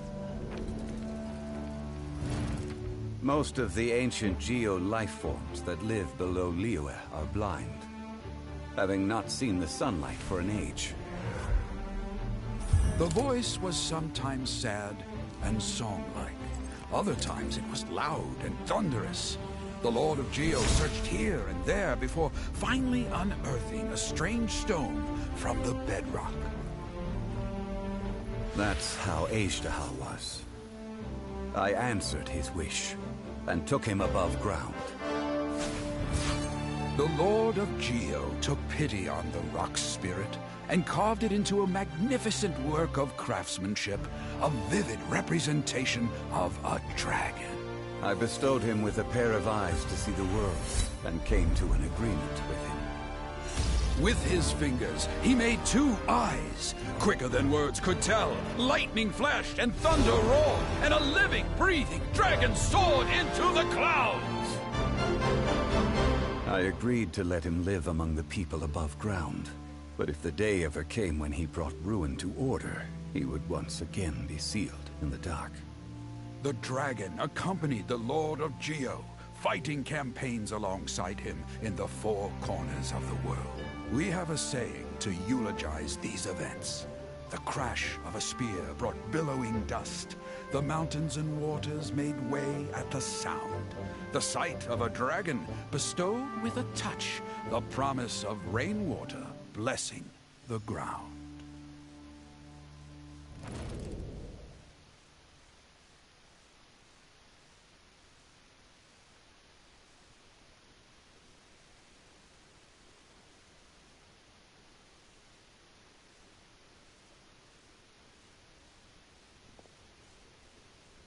A 1,000 years ago, Ejdaha attacked the chasm. I tried to obstruct him, fighting him tooth and nail, down the length and breadth of the mine. Finally, I brought him down, and sealed him underground. During that battle, Dragonfall was born. Ejdaha could sense the stone. Subconsciously, he wanted to use it to find me.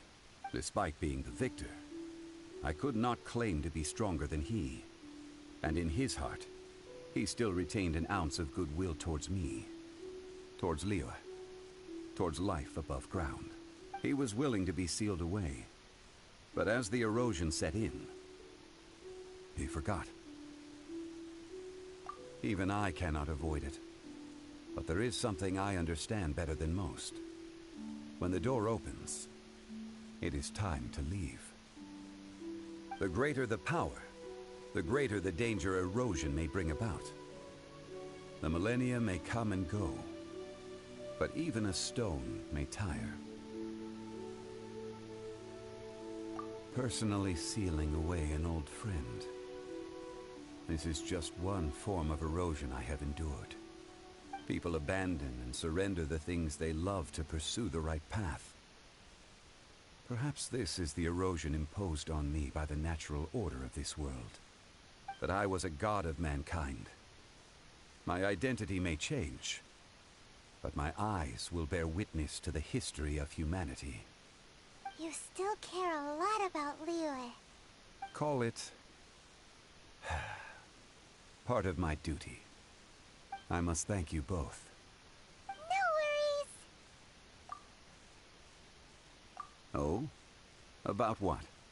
Oh yeah, Paimon nearly forgot. So, not long ago, we met a guy called Dane. He told us about Conria and the punishment of the gods. That's when we realized that those events were connected to the person we're searching for. Zhongli, you're a god.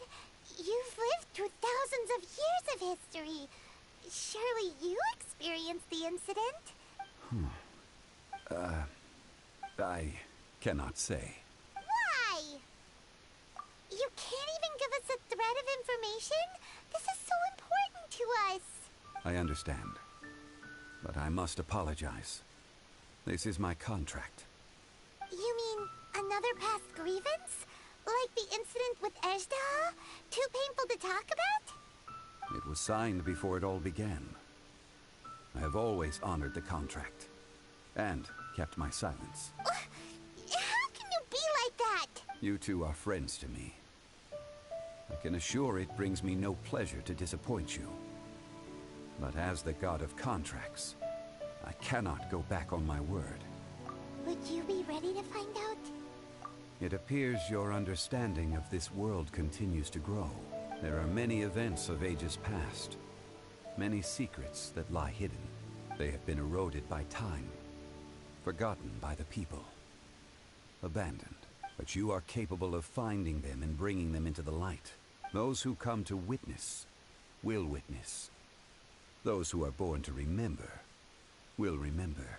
If you take the same road as that person, there may be more difficulties ahead.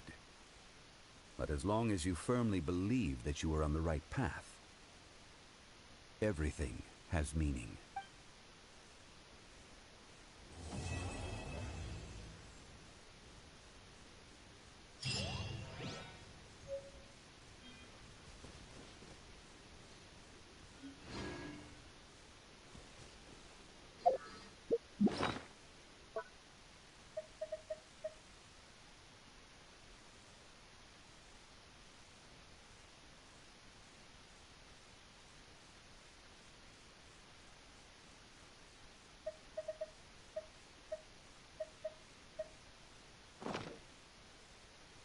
I just came up with an awesome new riff. Wanna hear it?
This world is full of unsolved mysteries.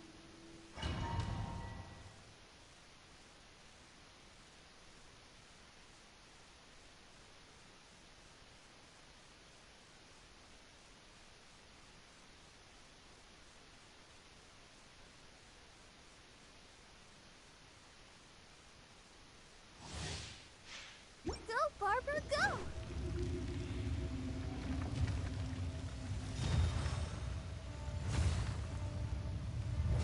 You dare overstep your mortal authority? Don't blink!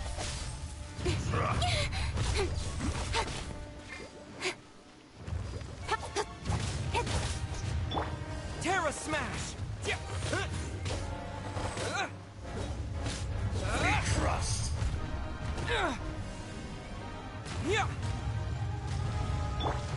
Be crushed! Got lucky that time.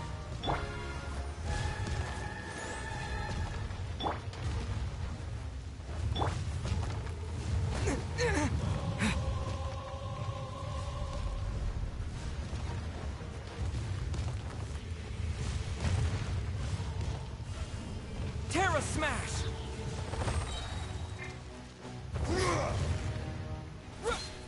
To dust! Incoming! I'll protect us. You can't run! Yeah! With sword comes shadow.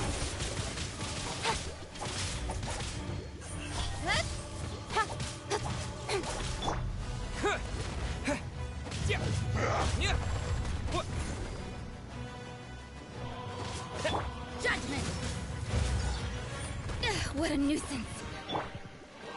Let the show begin. Oh, Cowardly insects! You can't run! Crumble!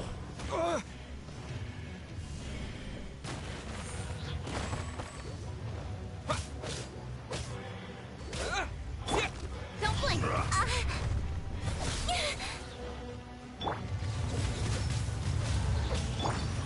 Yeah!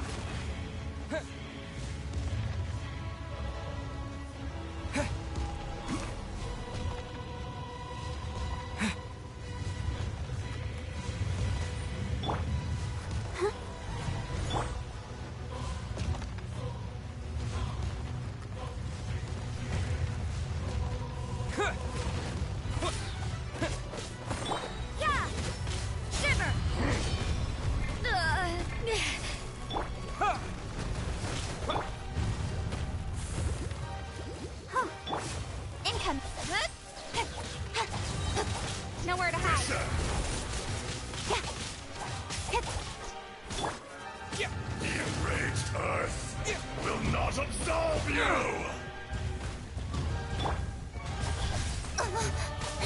Got lucky that time. Come on, we can do it. Today, you witness your reckoning! Terra Smash!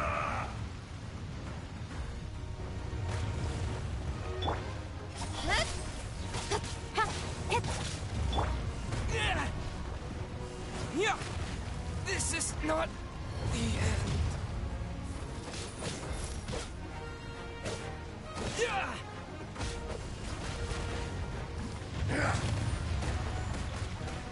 Maybe I wasn't meant for this world.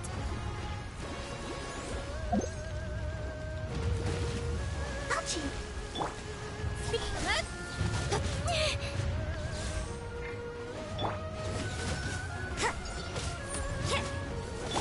Fisher!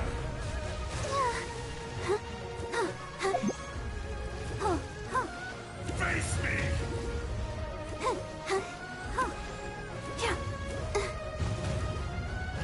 Let's dance.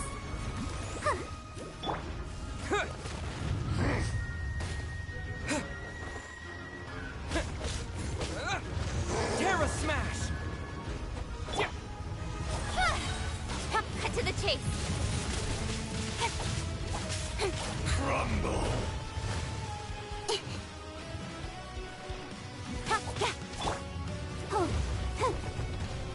I'll protect us. Detestable! I'll be fine. Judgment!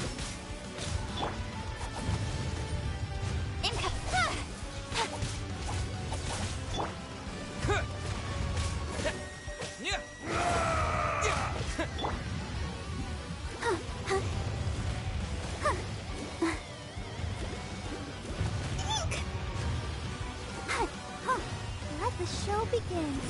Rock to dust! You can't run! Sooner or later. Speed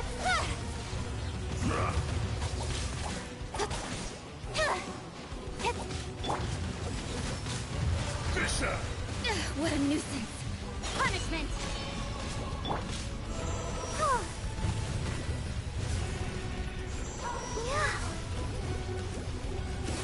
I'll protect.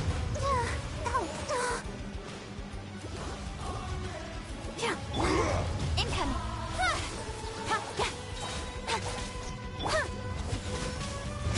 With sword comes shadow.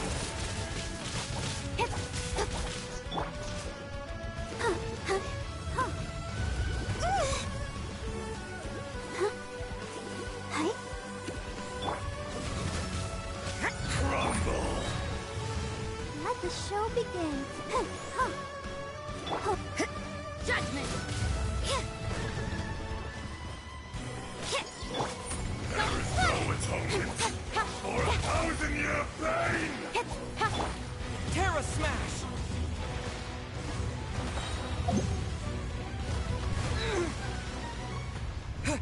You stand upon your tomb, though you know it not!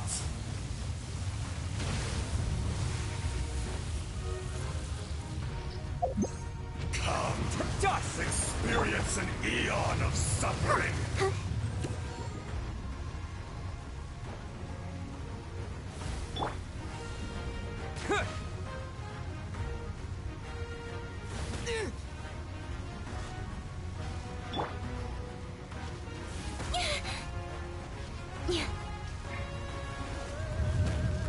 Got lucky that time.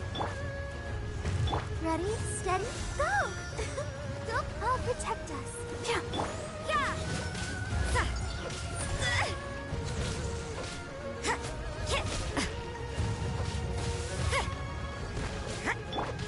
Speed up.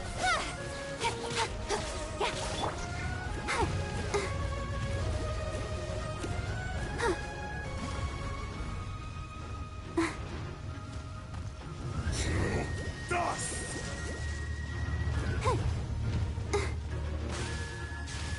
Let the show begin. Judgment!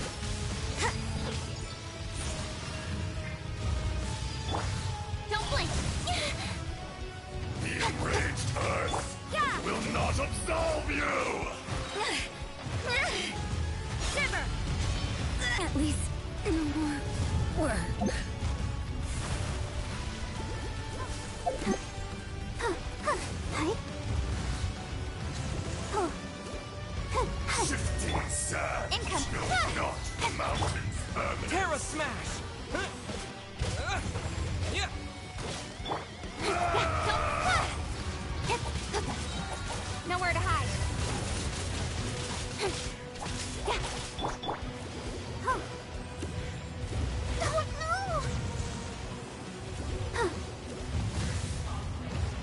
protect us.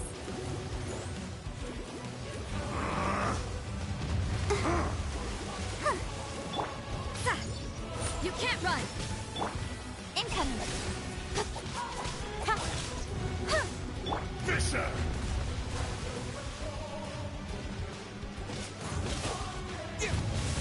Yeah.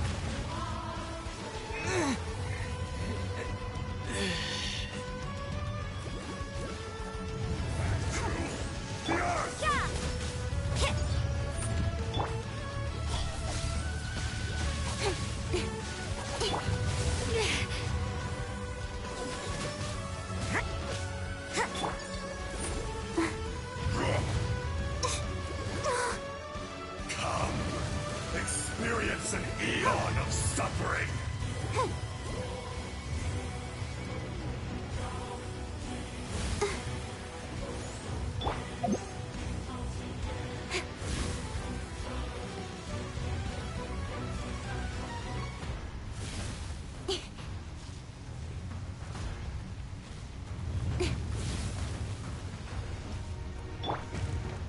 Go, Barbara, go! Yeah. Oh. Hi. Yeah. Hit.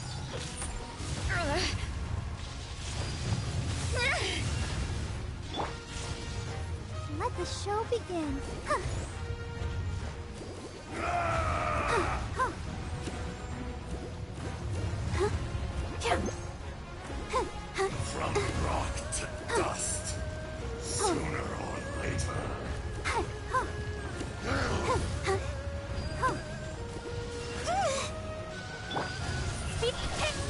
Enraged Earth will not absolve you! Lucky that time.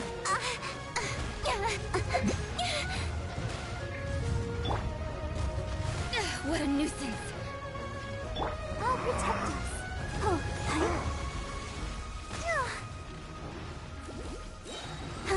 Come on, we can do it. Hey! Cut to the chase.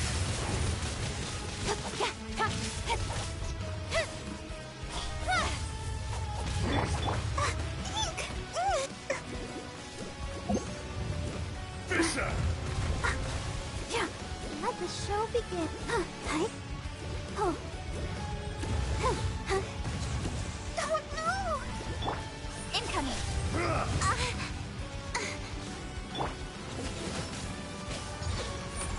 Yeah, lights out. Go, Barbara. You can't run.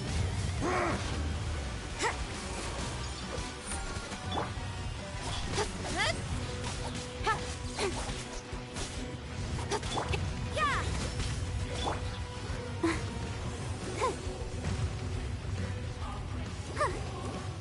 Yeah. Don't blink.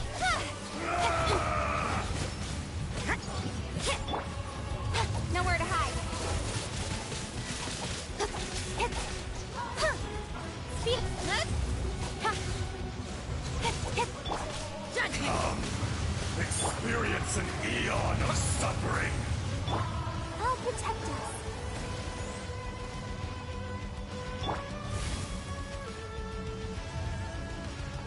Incoming.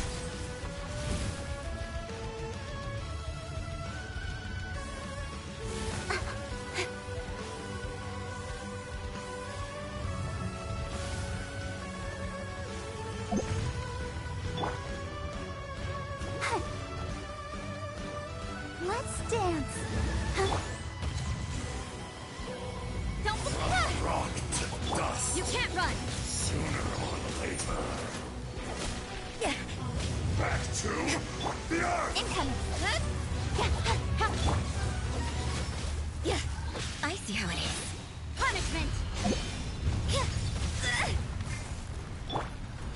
Speed up. The Let the enraged show earth begin. will not absolve you! Sword comes shadow. I'll be fine. Incoming.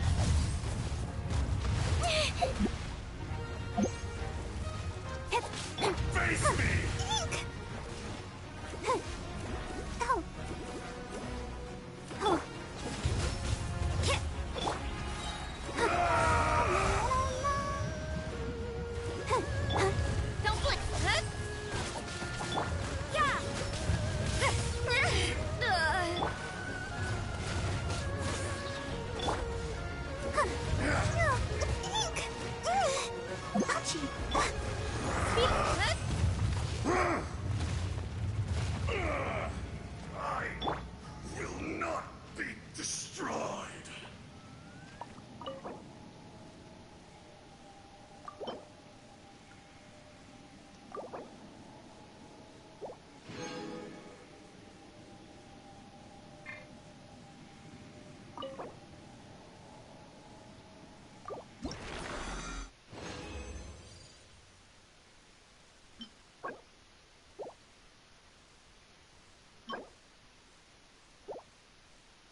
Let's dance!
Don't disappoint me.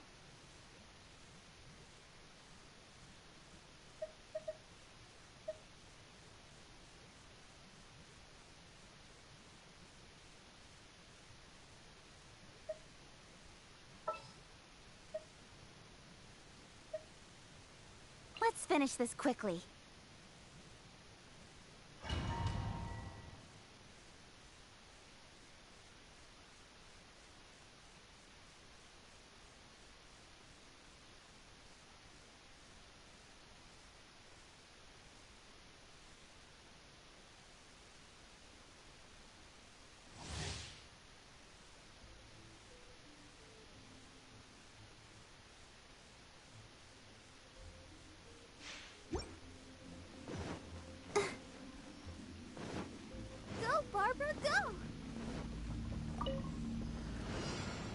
protect us.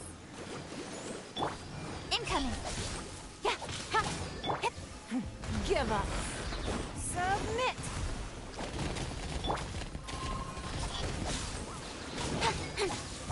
Judgment.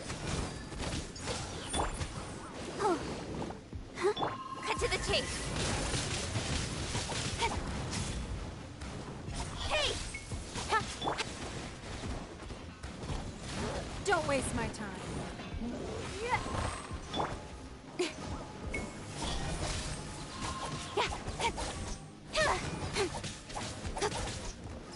Your life is mine.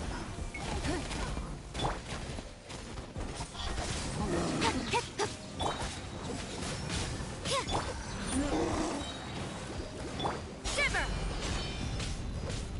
With sword comes shadow. Don't hey!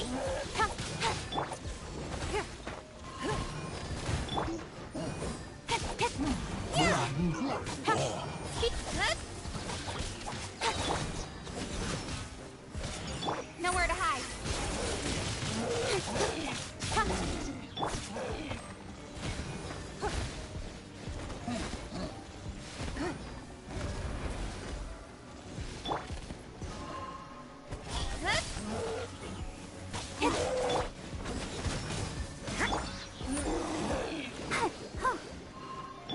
Submit. Don't hey.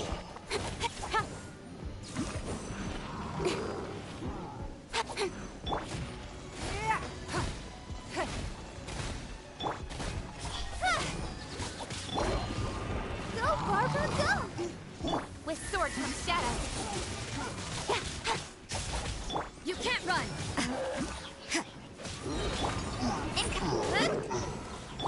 Punishment.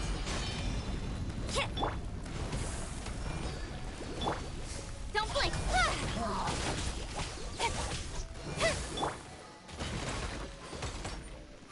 Give up.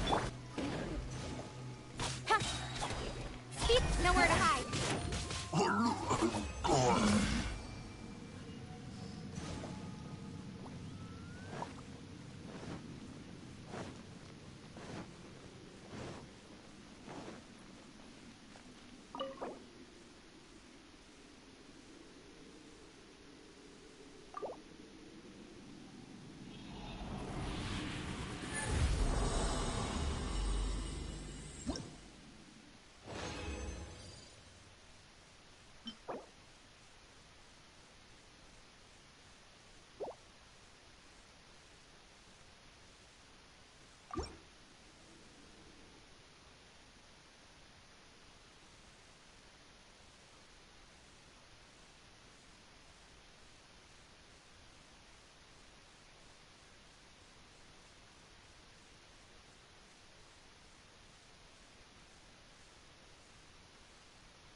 Osmanthus wine tastes the same as I remember. But where are those who share the memory?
show begin. It's nothing. Don't blink! Judgment!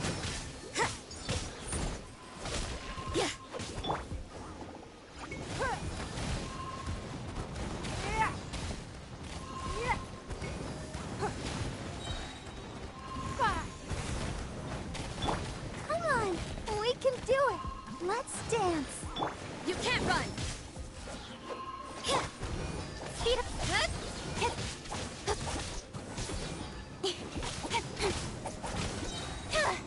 With sword comes shadow.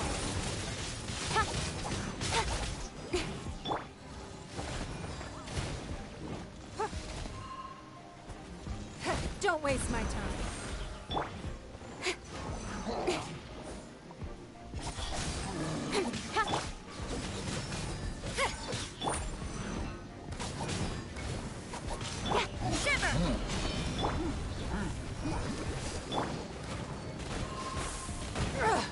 Blood repays blood. Don't blink! Cut to the chase!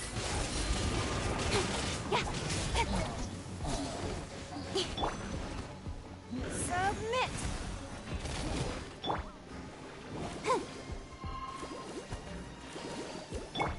Incoming! Got lucky that time.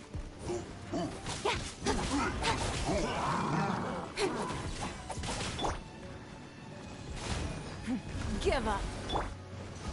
Don't blink! Hey! Go, Barb! Speed up!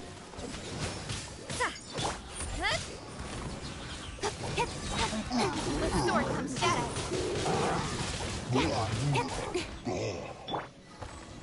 Don't waste my time. Don't blink! Judgment! Let the show begin. Yeah! Yeah!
Speed of light!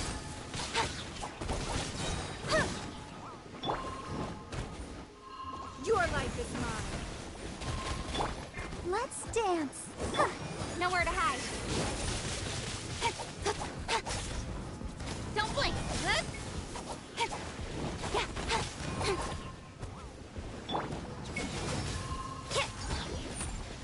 Punishment! It's nothing. Speed of light! You can't run! Yeah! Oh, hi.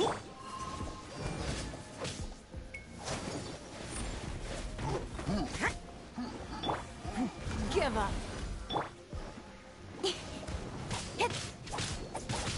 Incoming! Cut to the chase! You can't run!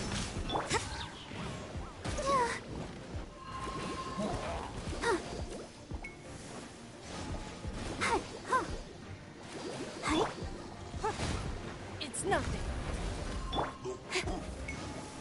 Speed of light!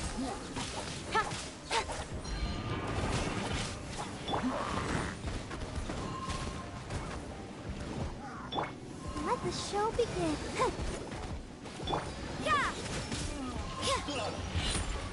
Ready, steady, go! Huh. Give up.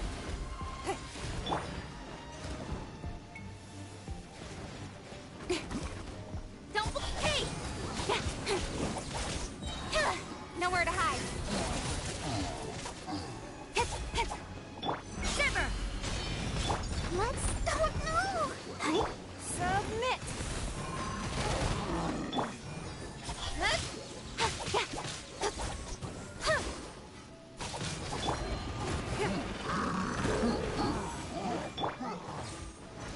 Speed up!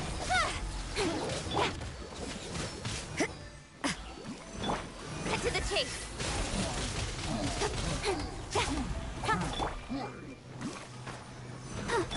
Judgment. Don't waste my time.